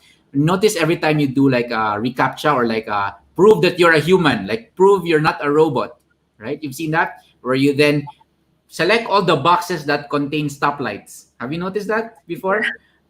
Select all the boxes that's a car, right? You are basically labeling, you're labeling where the car is, you're labeling where the stoplight is, you're labeling where the trucks are. And then that's what then Google or what the companies can use to say, all right, let's use that. And now we can use that to train our machine learning model for detecting objects in a picture. So in essence, like Google is crowdsourcing by helping detect whether a person is a human and not a robot. It's also crowdsourcing the labeling of training data. Okay. Thanks, Sir Albert. So you need to be more specific for higher accuracy. So thanks for differentiating image training and object classification. Now, we have two more questions here. It says, what are the main criteria to consider in choosing an existing CNN architecture or deep learning model? So CNN is convolutional neural network, and the deep learning architecture is just deep. They are not mutually exclusive. For example, like our inception model is a deep neural network that has convolutional neural network layers. All right. So convolutional neural networks convolutional neural networks are very good for images and I think for sound, because the sound wave is just like an image. So what that's what convolutional neural networks are good for. When you stack them, you like in a deep neural network, it actually increases the accuracy, but also increases the complexity of your model. One thing that you will discover in machine learning is that a lot of this is actually experimentation. Like, so most of the time, what machine learning engineers do is they try something out. Like maybe let's make it 5 layers, and then they put 5 layers, and then like, oh, it actually works better. Oh, amazing! And they publish a paper. 5 layers works better, and then everybody's like, oh, 5 layers works better, Then they start to explain, because it's like this, because like that. But really, most of the time, it just got discovered because somebody tried it, and then so yeah. A lot of the things in machine learning are built on trial and error. And then also just reading up from what other people are trying and what are they discovering, and then trying it out also yourself with modifications. Thanks, Sir Albert. So last question that we have here says, can you describe the process or pipeline of creating a professional machine learning project? The pipeline. Mm-hmm. Oh, okay. I'm wondering, is Ralph talking after me? Yep. Okay, so the next speaker will actually talk about bringing your models to production. So that's a good question that will be answered also as well in the next talk. But the pipeline basically starts with one is, well, you need to know what you want to answer, right? Well, the question that you want your model to answer. So in this case, we said we want our model to classify between images of pancit and ramen. So now we know the objective. Second is we then get acquired training data. So we acquire pictures of ramen and pancit and a lot of them, right? And then we then start our feature collection. In this case, the images itself are features. Okay. So what we then do is then we then do the you split it. So this script does it automatically, but you split it into like your test and validation set. So you have three sets. You have your training set. You take the images, all your training data, and you take a part for training, and you take a small sample set aside for validation and another one for testing. So you separate those, and then you then run your training on your training data, and then you use your validation test set for validating those.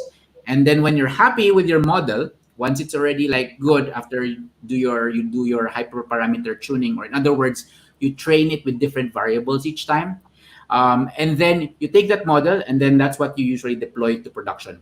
And then you start again, right? You then acquire more data, you then retrain or you change your model, and then you have another model, then you can deploy it. So that's whole cycle. Yeah, I would also encourage you to stay for the next talk, which Ralph, I think my guess is he's going to be talking about bringing ML models to production. Yep. So thank you so much, Sir Albert, for sharing that with us. So thanks for letting us know that, especially those who are not that into tech yet, that there's a lot of things happening in the background, like simple images that we see on the internet, on social media, maybe apps, or like the captcha that you gave us an example. There's a lot of things that's happening in the background. But again, thank you, Sir Albert, for sharing your expertise with us when it comes to machine learning, specifically for image training. So, thank you. Thank you as well. Bye-bye. So, okay. So, I know you guys maybe craved for pancit earlier. Okay. So, thanks for staying with us. So, just continue to lodge your questions through the form that we have. Okay. And now, of course, I will be introducing you our next speaker. Okay. So, our next speaker, he's a previous community manager of Google Developer Group Philippines. Okay. He is also the CEO and founder of Senti, a tech startup that analyzes sentiments and conversations in social media. He is a previous professor and natural language processing researcher at De La Salle University, Manila, and his research works were presented not only in local but also in international conferences hosted in China, Japan, Vietnam, Indonesia, and the United States. When he's not at work, he spends his time traveling and hiking mountains. But of course, probably not now since we are in a pandemic. But everyone, let's welcome Sir Ralph Vincent Regalado, Google Developer Expert for Machine Learning, which will talk about moving your ML models into production. Sir Ralph? Hi, everyone. I'm just going to share my screen.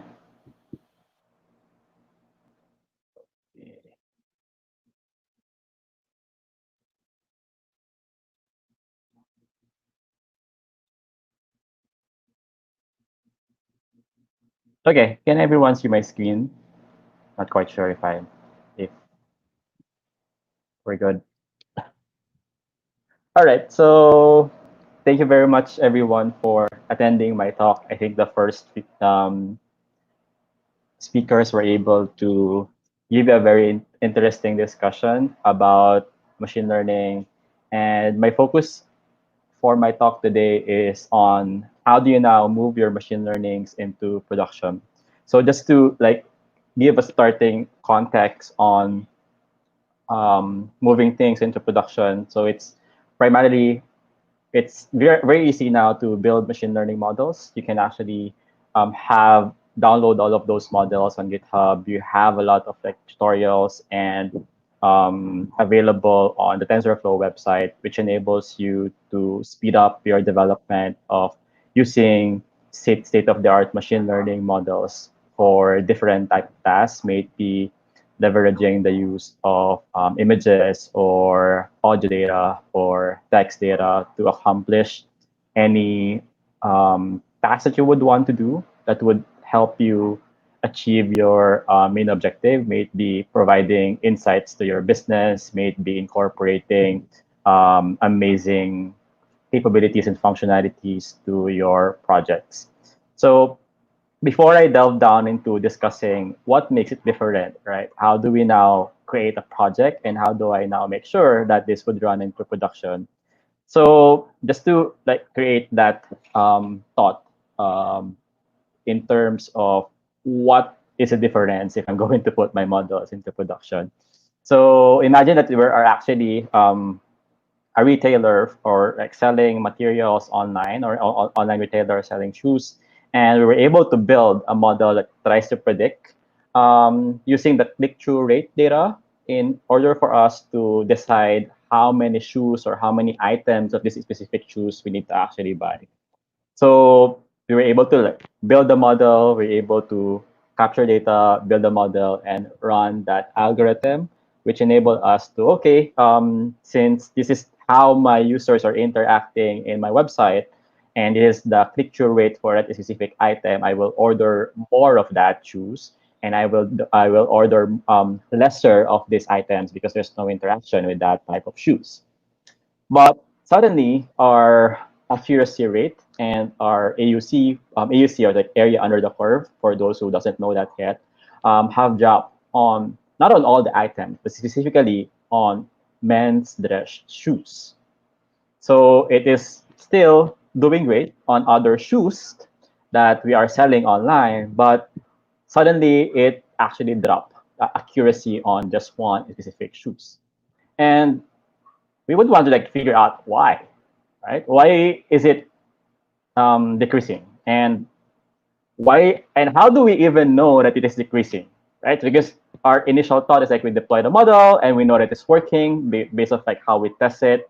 It is accurate, and then we launch it, and then we try to now analyze the data that it provides, and then order the necessary things that we need. And it's kind of hard right now to determine how do we even know that we have a problem, because we don't have also some data being captured on if this is performing or not. So probably we'll just instinctively get an idea that there's something wrong. Probably we order too much of the shoes and then there's no one buying it, or we order less of the shoes and more people are ordering it. So we probably have that type of idea that there's something wrong with the algorithm or model. This was previously performing, but now it is not performing because of how I order in the inventory doesn't reflect, okay, how the users are interacting, how my customers are interacting with my inventory. So there are different types of problems that you will encounter when you move your machine learning models online, or when you move your machine learning models into production. And we can actually split these problems into two types. You can have what we call as fast problems. So the fast problems are those easy problems that you can actually resolve. And we have also slow problems, which is harder and harder to actually understand and harder to also figure out how to resolve them. So example of fast problems are probably you have installed a bad sensor, it isn't working anymore, so you need to replace them, which is kind of easy, right? And if you have a bad software update, you can just like reinstall a new software update or like go back to the previous update, so your system would actually continuously run. And you have some instances in the slow part in which like you have a drift, meaning that there's a change of data, probably because of this type of shoes is not relevant anymore because of it's summer or it's December, in which people prefer a different type of shoes. So you have an example of what we call as drift. And all of this have different types of problems and issues that would actually be brought to your models. We have what we call as like sudden problems. These are your fast problems, in which we could definitely like label them or put definition into them, such as like problem with your data collection, meaning that we are observing that there are some bad sensors or the camera is not working. You have your bad log data, and you have your disabled sensors or camera, or the sensors was and the camera was actually moved. And this is how natural model was trained into like looking into this type of images. It was trained to looking at what specific like components of the camera itself, which now has an impact to how the model is actually predicting. And then you have system problems in which you have a bad software update, you have loss of network connectivity, systems down, and bad credential. And these are all can be resolved quickly, right? And you have some other problems called gradual problems. This is driven towards change itself. So you have data changes, and you have what we call as a world changes. Data changes means that trends and seasonality continuously change, right? So for example, you have trained a model looking at it on a specific timeline.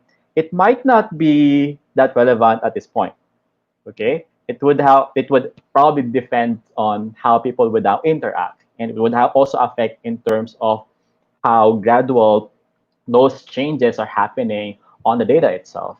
And it's possible that there are some distribution changes as well, that more and more people are purchasing this type of items versus this type of item, in which there should also be a change in how the model would actually react. But since you weren't able to capture that when you first started, it's one of the gradual problems that you would encounter as the time goes by. And relative importance of future changes as well. Sometimes that there are key importance features that was identified when the first model was released, and that features change because of new data coming in that you weren't able to capture. So a lot of these challenges and gradual problems happens, okay? And you're not only looking at it in the context of just publishing a model, but what's happening now if you're getting more and more data, how your model will adjust to that. And on the context of the world changes, style changes, people change, you would be having different competitor which definitely might affect, okay, your data. And then it's possible that your business expanding, that you're moving into a different location or expanding to different demographics and geolocation, that you need to consider all of those facts that it might have an impact to the model itself. So this is important of why we should be able to understand models, because if we're going to create models, going back into the context of the shoes a while ago, that we weren't able to make the model adapt on the changes of seasonality and the trends of what's happening in that retail storm, it would definitely affect the business. It would definitely cost the business. Instead of the machine learning able to help, it is not able to help drive sales because it's not performing the way it should be. And another context is the data that you have is rarely the data that you wish you have, because at first when you build the model, this is the actual data that you can only capture at this point in time, right? Even if you wish that you would want to collect all data that would understand the complexity of how people actually choose something or do something, or how your model will actually be able to understand a specific task that you would want to achieve, it's kind of challenge to capture all of those data, right? Because we know that data, it's hard to capture it, it's hard to get it, and it's just only at some point that you would actually get more and more data, and getting more and more data means you also need to increase the workload that you have to analyze this huge amount of data. And sometimes the objective of your model is just a proxy, okay, for your objective. What do we mean by that? So in the context of like looking at on a retail store, our model is just identifying the click-through rate, right? It doesn't identify if you are going to get more of this item and get less of this item. So it's just a proxy model to actually answer a business objective. It's not a direct model that answers a specific business objective. So you need to always understand how it affects the business objective, and is the model still appropriate? Is it's still the right proxy to achieve that business objective? And in some cases, you have different percentage of bad experiences happening from different customers that you might want to consider. What do we mean by that? Is that you have different products on your list, for example, or you have different data at specific specific geo locations that you would want to consider.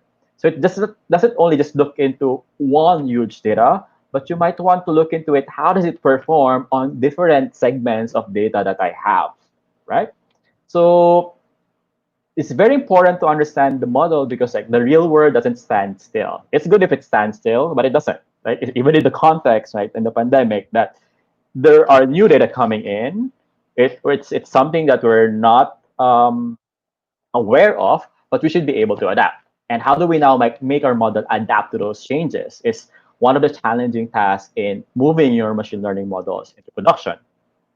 So as mentioned, in machine learning in production, it's always driven by changes of your data. Changes of your data may be because of trends in seasonality or changes of how people perceive things in the world. And we can actually segment these problems into three variations. So you have what we call as easy problems. What do we mean, or how do we categorize easy problems? If the ground truth doesn't change that often, meaning, for example, we're just going to categorize or create a model that would categorize cat and dogs, it doesn't change like tomorrow. It doesn't change like next year. You will still have like the same set of data for cat, you have the same set of data for dog, right? So these are some of the easy problems. And the way people deal with how they label this type of data is they sometimes get curated data sets online. So you have Kaggle in which you can capture all of those data. It's already labeled. And some of the people would actually prefer to do crowd-based. I think Albert was able to share that with you when you do CAPTCHA. Those are what we call as crowd-based data. And when you also perform or using autocomplete, it's also crowd-based data, right? The way in which you select which items you prefer who the next word be is also part of the crowd base. Even though if you use certain tools on Google, such as Google Assistant, it's also a crowd-based data, which you are continuously adding more and more content to that so that the machine learning would actually get more and more knowledge. So it's kind of easy if we're dealing with just ground truth, which is changing slowly. What are harder problems now? So harder problems are if the ground truth changes faster. Okay, what do we mean by that? If it changes every week, okay, in the context of like going back to the shoes, people have different sense of styles on different types of like months. It would have an impact on how your model would actually be able to adapt to those changes, right? So you would definitely encounter declining model performance. And labeling here will kind of be a little bit more challenging because you might want to have a direct feedback. What do we mean by direct feedback? Checking on the logs itself, if this model is still performing or not. And then you have crowd-based. You still like refer to people to help you add more data so that they can actually get context of things, so like what's happening. And one of the harder problems in this is if the ground truth changes very fast. Okay, so the world market, your stock market, it changes very fast, right? It changes like by days, by hours, and minutes. And this is like also challenging in terms of labeling because there are some models already who are exploring what we call as unsupervised learning. This is what we call as weak supervision, in which your machines would be able to infer what are the labels and group themselves together. So it's kind of challenging in itself. And if you're going to look into this type of hard problems in machine learning. So again, so when you assess your projects and you move them out into production, you need to like look into it. Like how fast is this data changing? Is it like changing every year, every month, every week, every days, and every hours? So you would be able to have a different perspective now on how will you attack that challenge when you move things into production. So machine learning. So we've been talking about machine learning, and for those who are starters here joining us, there's like machine learning crash courses you can take on Google. You can just search on Google machine learning crash course, which is available for free. And you have lots of available online courses on Coursera and Udacity, which would enable you to jumpstart understanding what is it on machine learning. And for starters, when they look at the machine learning, it's just purely be able to train an amazing model, right? In which the primary goal is to beat the accuracy.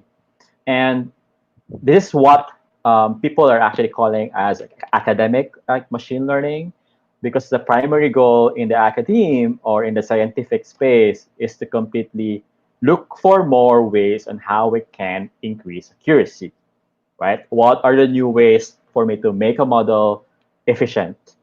What are the new ways for me to analyze now image data? And you can see a lot of papers available online. I think if you've heard, OpenAI just recently announced GPT-3, which they mentioned that it can actually translate programming languages. I wasn't able to look at it yet, but they already put some announcement they can do that type of task.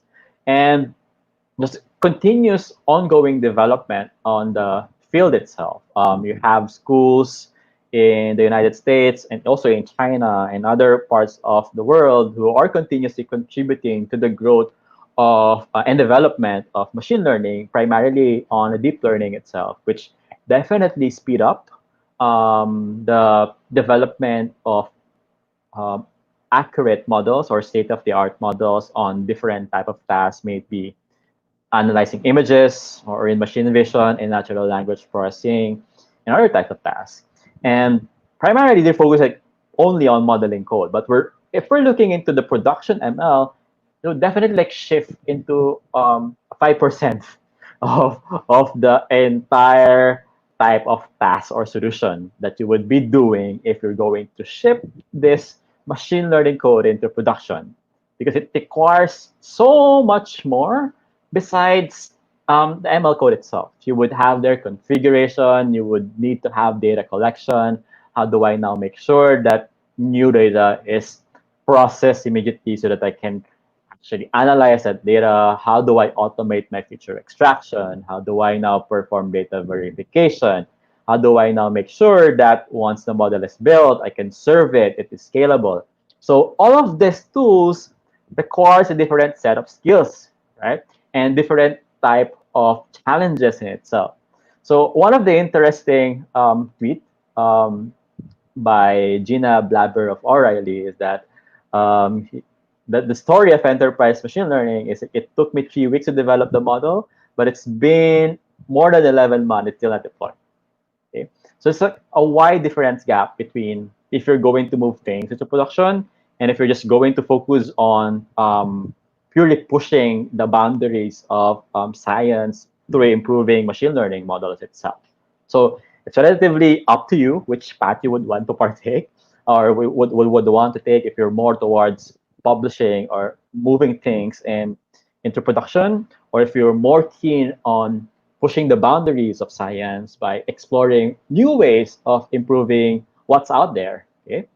So, but if you're looking into the production ML, the main focus really is how do I now make this machine run? How do I now make this machine learning model up so that it can be used by different organizations, maybe me running my business, or may it be you incorporating it to the different applications that you would be developing in the future. So production machine learning comprises of two big components. So you have what we call as machine learning development. It is a common your machine learning workflow in which you're going to deal with label data, especially if we're working on supervised learning. And then you need to work also on what we call as feature space coverage. What we mean by that, we need to make sure that we were able to capture data that is able to cover the difference of the model that we're going to actually predict. And then primarily, you need to also minimize dimensionality. Why do we need to minimize dimensionality? Because we need to also lessen complexity of the model itself that we're going to build. Next is one of the challenges also that brought by the machine learning development is we need to also maximize predictive data. And this usually happens on what they call as feature engineering, in which you try to figure out which are the best features that would definitely drive predictability of a specific model that we're going to work with. Another challenge that you need to encounter when you're going to do machine learning development is fairness. There's a lot of ongoing talks of this right now. Probably have heard machine learning models being used to do detect if this person is going to commit crime, which is kind of challenging. Like humans are biased, right? It would have an effect also on the machine learning model. But how do you now make sure that this model that we're going to build is fair? Okay, so it's also a challenge in itself, looking into the fairness aspect of the model that you're going to build. Next is rare conditions. Majority or like rare conditions usually happens in healthcare, especially on those items that it is rarely happening. For example, cancer. Okay, when you're dealing with those type of data, you would only have a few items that would be able labeled as cancer versus no cancer, right? So how do you build those type of models, and how do you make sure that the models you built would be able to complement the needs of the health experts? Okay, and you also need to have a context on data lifecycle management. How do I now be able to clean my data? How do I now make sure that I have this set of data that is ready for me to train? How do I observe all of this? Okay, how do I now make sure that all of the pipeline that I'm currently working or the data that I'm working is ready for me to be used on the model itself? So there's a lot of the challenges in the machine learning development aspect in itself that you need to consider on the production machine learning. It's not just like looking into the accuracy, right? You need to look into be able to minimize complexity, because if the models that you're going to build is too complex, it would cost a lot, right? So you need to make sure that you derive at a minimum complex, but still yield a good accuracy on the model that you're going to build. More so, on the machine learning development or production machine learning model, it is also adding like put into addition what we call as the modern software development, in which your machine learning models and the machine learning solutions that you're going to build should be able to scale, it should be able to extend, you should be able to configure it. There is some modularity in it so that I can use those some type of like components on different projects that I'm going to build. It should be able to use and leverage best practices, be able to its testability, and more so, just to highlight a while ago, challenge of just like publishing machine learning model without all of this modern software development. Like we're going to be lax on the monitoring itself, right? So, but if we have monitoring set, we would be able to solve the challenges a while ago of looking into what's happening on all of the products that we were able to observe, right? So modern software developments add that capability on the production machine learning itself. So it's holistic thing that you need to look at. So it's not just like purely machine learning development and that's it. You need to also incorporate their modern software development to make sure that you treat your machine learning solution as software and has the same set of best practices and safety and security it needs to have. So one of I think the continuous development organization or continuous development foundation is able like to build this high level machine learning infrastructure. So as you can see here, when you're doing machine learning development, you're always going to see like data cleansing, data ingestion, data transformation, data validation, and then you do the data splitting and you build a model, right? But here you have a different layer now, which is like the rollout part. Okay, so you have data prep, which deals with I clean the data, I ingest the data, I do some transformation with it, I do some data validation, I do feature engineering, and then I split my data, can split it like a test validation and training set. And then once you train it, then you build the model, you optimize the training optimization, and then you have the model validation and then training at scale, and then you have your model as the result, right? So once you have the model as a result, you can now deploy it, and then you can also serve that model, and then you have a module in itself that can actually perform what we call as monitoring and logging, so that you can observe what's happening on a deployed model, right? And then What's also unique here is you can actually perform what we call as fine-tune and improvements. So what do we mean by that is you can retrain back again your model.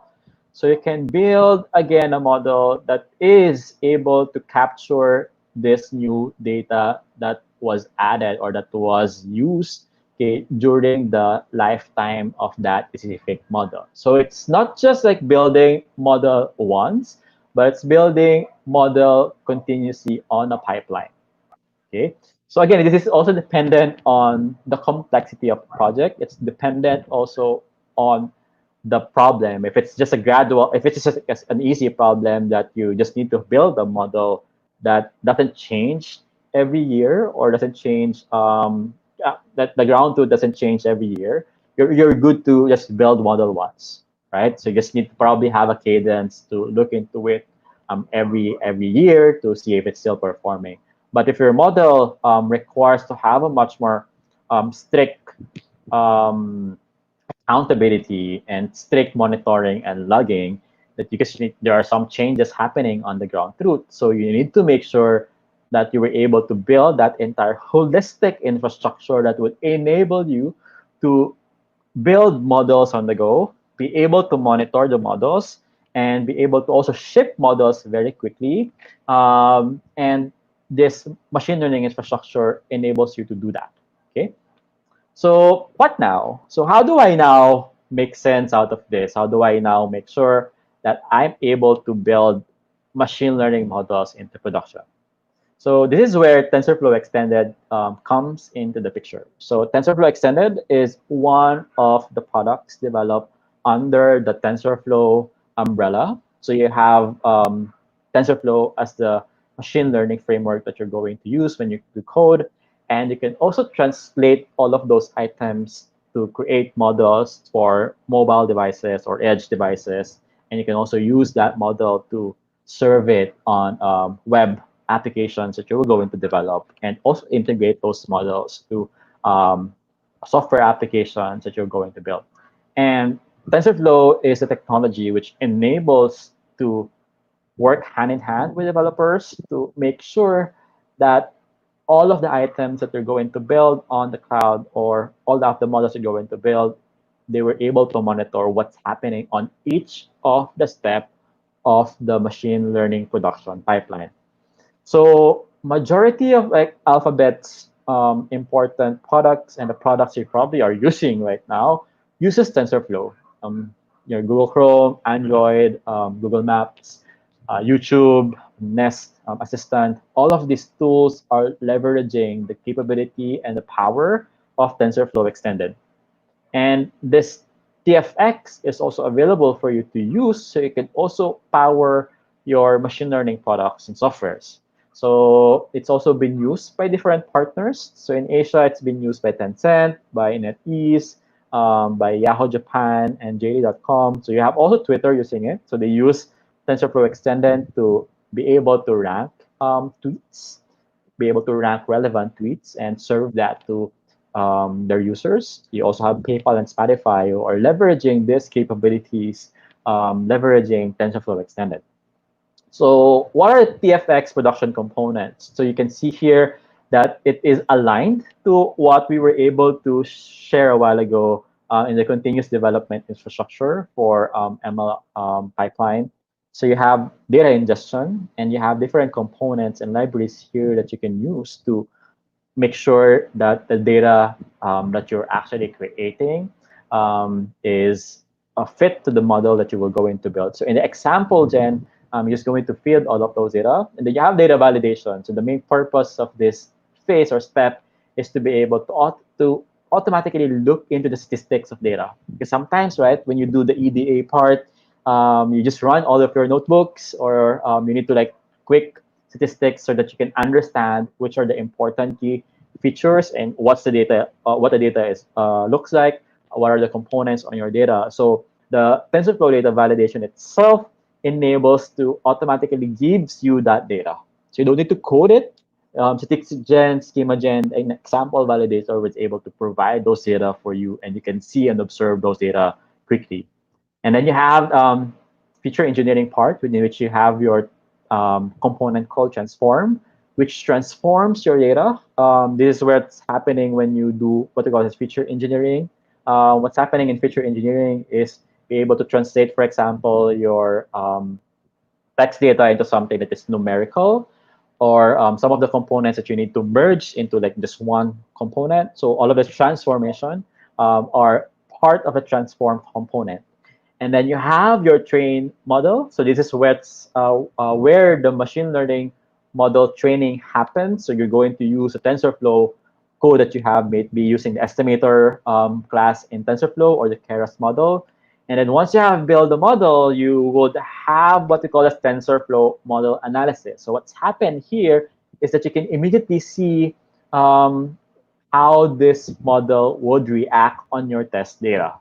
Okay, and you can immediately split, okay, if it's probably at this type of time or categories or this type of product, how what's the result or what's the accuracy of that model on this specific data.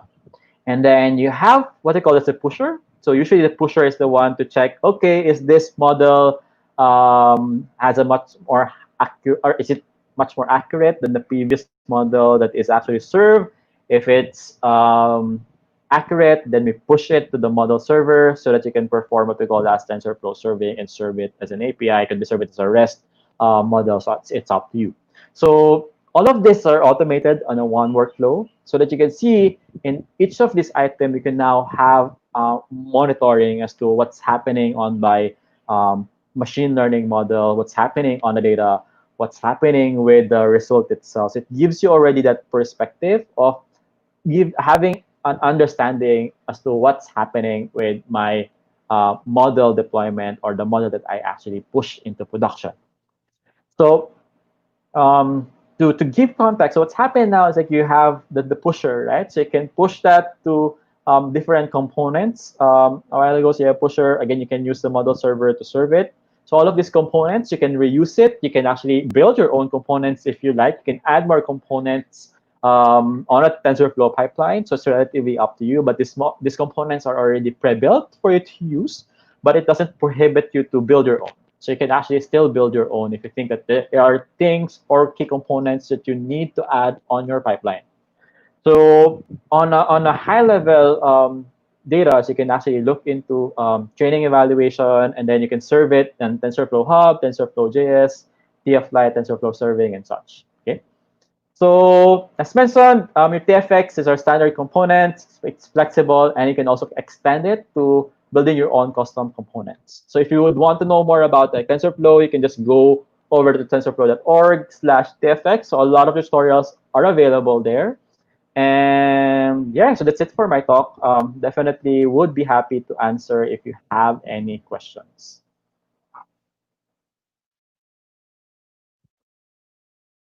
Hi, Sir Al. Hi. Hello. So there's just a couple of questions for you from our audience. So first, what is the best strategy to make model as flexible as possible? Or is it even possible to make training model flexible? As an example, for a face detection model, and now with the necessity to wear face masks, is it possible to reuse or extend the face detection model and have it adapt to identifying faces but with face masks? Or do we simply train a new model with faces wearing face masks? I think it's, if we're going to look at it, it's two separate tasks. So you have your, and again, it's talking about the changes, right? So you still like need to like retrain your model to be able to capture that. I think the challenge with the context of the face mask is there's a variable there, which is like changing the color of the face mask, and it's hard to like capture all of those variations, right? So I think it would be best to have a separate model for it. It would be kind of challenging to build a model that would still detect the face. If I'm just wearing the face mask, you would probably be getting a lot more data to be able to do that. Because I think you would only just be relying on this like features on top, right? Also, it's like how do you able to determine if this is my face, right? So And it's kind of hard for even regular persons to do that, right? If I'm covering my mouth and my nose, it's kind of hard to decipher if this is the person I knew or not. Okay, so I think it would be challenging, but it's possible to do. But you need to get more and more and more data. I think if it's possible, if also if the image is kind of crisp in a sense. So because if it's low quality, it would be challenging, right? But if it's probably crisp, All you right. can probably have an idea on it. Okay. For next question, can you describe the process or pipeline of creating a professional machine learning project?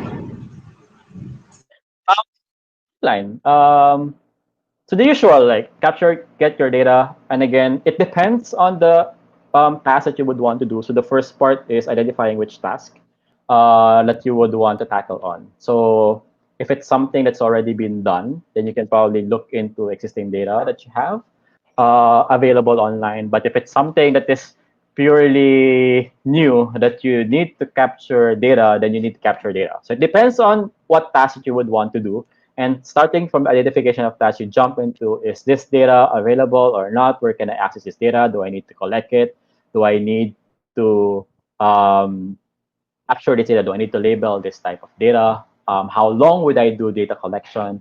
And then when you move over to, you're able to capture your data, you now identify which tools you're going to use. So there's a lot of like tools available. There are tools that are there are tools na kahit walang data, you can create your own models because you're just going to use existing models, right? It could be easy. And there are tools which enables you to just run your data on their platform and it automatically creates machine learning models for you. So again, it depends on what type of task. If you're just doing a quick POC or a quick project to just present to your peers if it's working or not, then it would grow and grow into that space because you need to like have a benchmark or basis first before you can go down deeper on how you can improve those processes.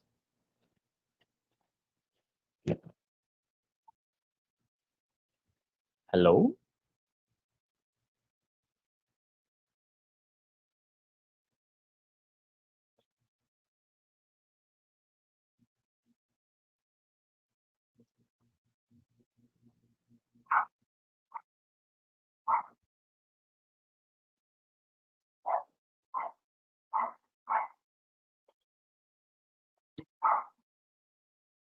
Hello?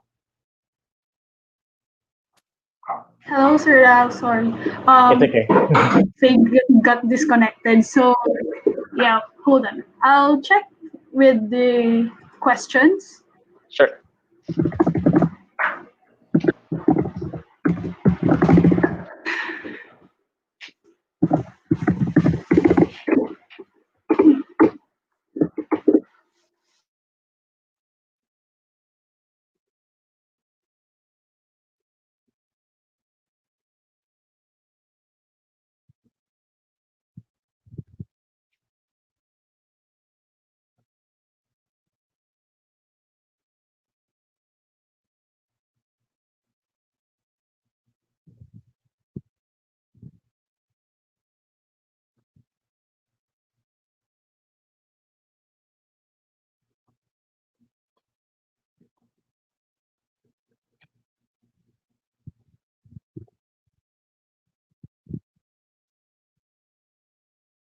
All right, I got it.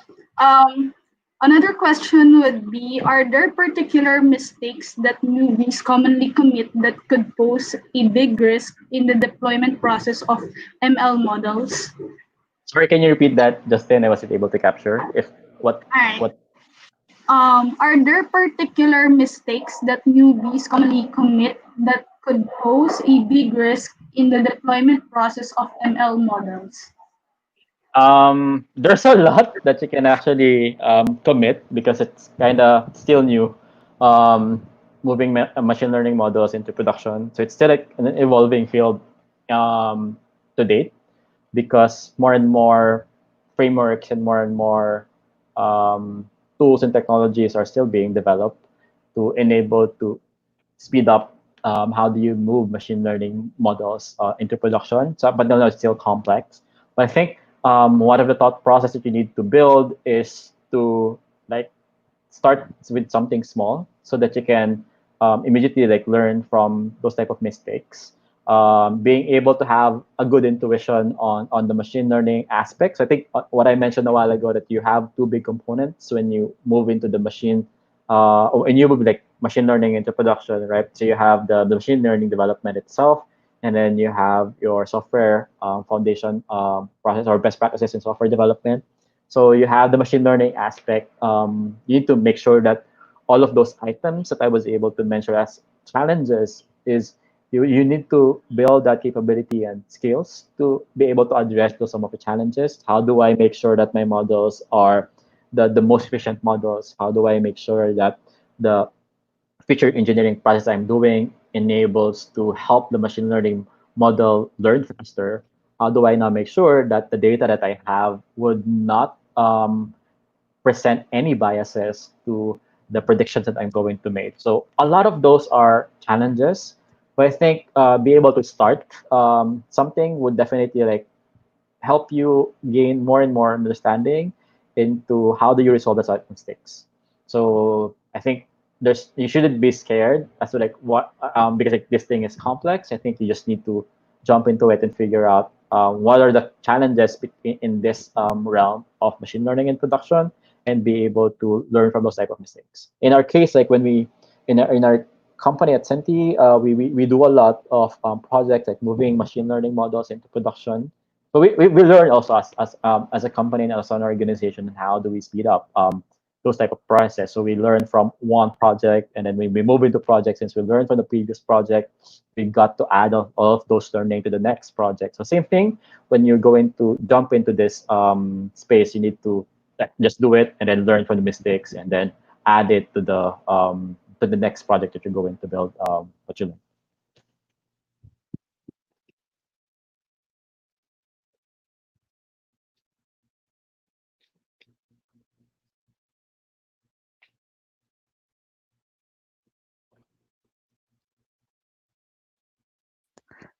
Thank you very much, Sir Ralph, for that very educational talk.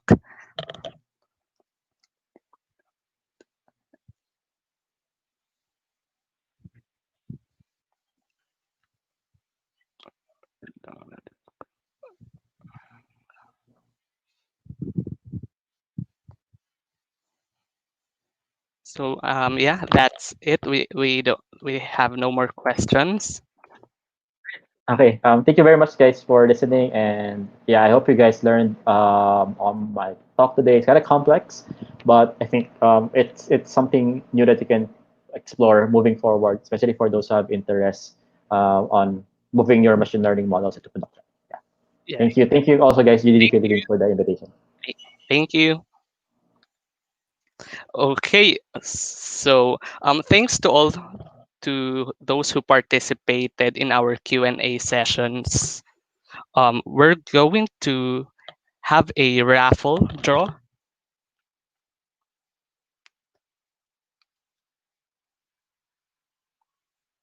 Please hang on.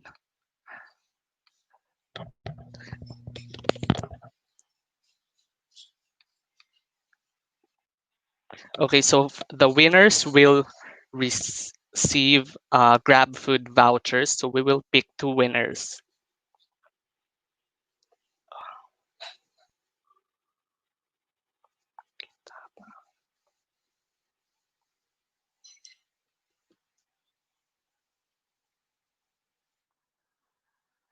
Okay, so congratulations to C. Nazareno.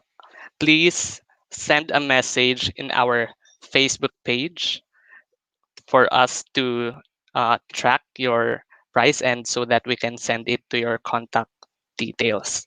So please send us your full name and email address on Facebook page of GDG Philippines. And then for the next winner,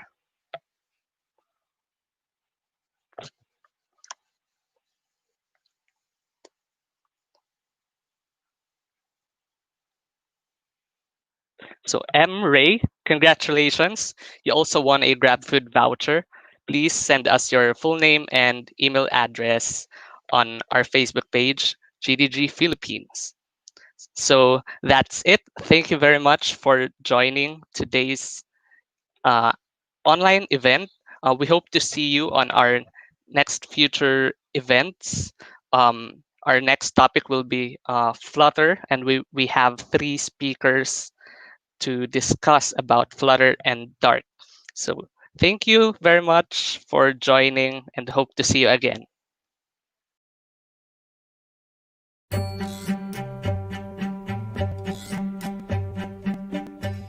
So I've always been one of these people that want to help the world. And since I don't live in my country anymore, I still wanted to give back in a way. So what I do is I try and help social projects in Brazil for children, for teenagers, for adults that maybe they wouldn't have that opportunity. I built a guitar which uses Google Assistant to bring music to more people. It has the Google Assistant which you can speak to. It has a speaker which will speak the chord to you. It also has a braille reader on the bottom of the guitar, so if you're blind then you can use that braille reader to feel the chord being read out to you. The Google Developers Experts Program is a community of outstanding professionals, developers, and thought leaders. Google Developers Experts share their expertise and passion with other developers and tech communities. All over the world, they present at events, publish content, and build innovative apps. Members of the program receive acknowledgement by Google, access to Google Teams, and invitation to events. I was delighted to participate in the world's largest hackathon as a judge and mentor, and I have been able to deliver more than 30 training courses and workshops in less than 1 year. Some cool opportunities have been things such as having access to new feature roadmaps, being able to be involved in early access programs and just give feedback to the developers making those things. As an expert, you will also join a global network of amazing professionals. GDE program has so many wonderful people, so many talented engineers, but more than that, they have people that part of their day-to-day values and their mindset is not just to acquire this knowledge, but also to share it. So I feel that the program gave me the visibility so that more people can talk to me, the credibility, so the things that I'm saying are really being taken into consideration. And this is just a program that I hope more people join. To learn more about the Experts Program, visit our website at the link below.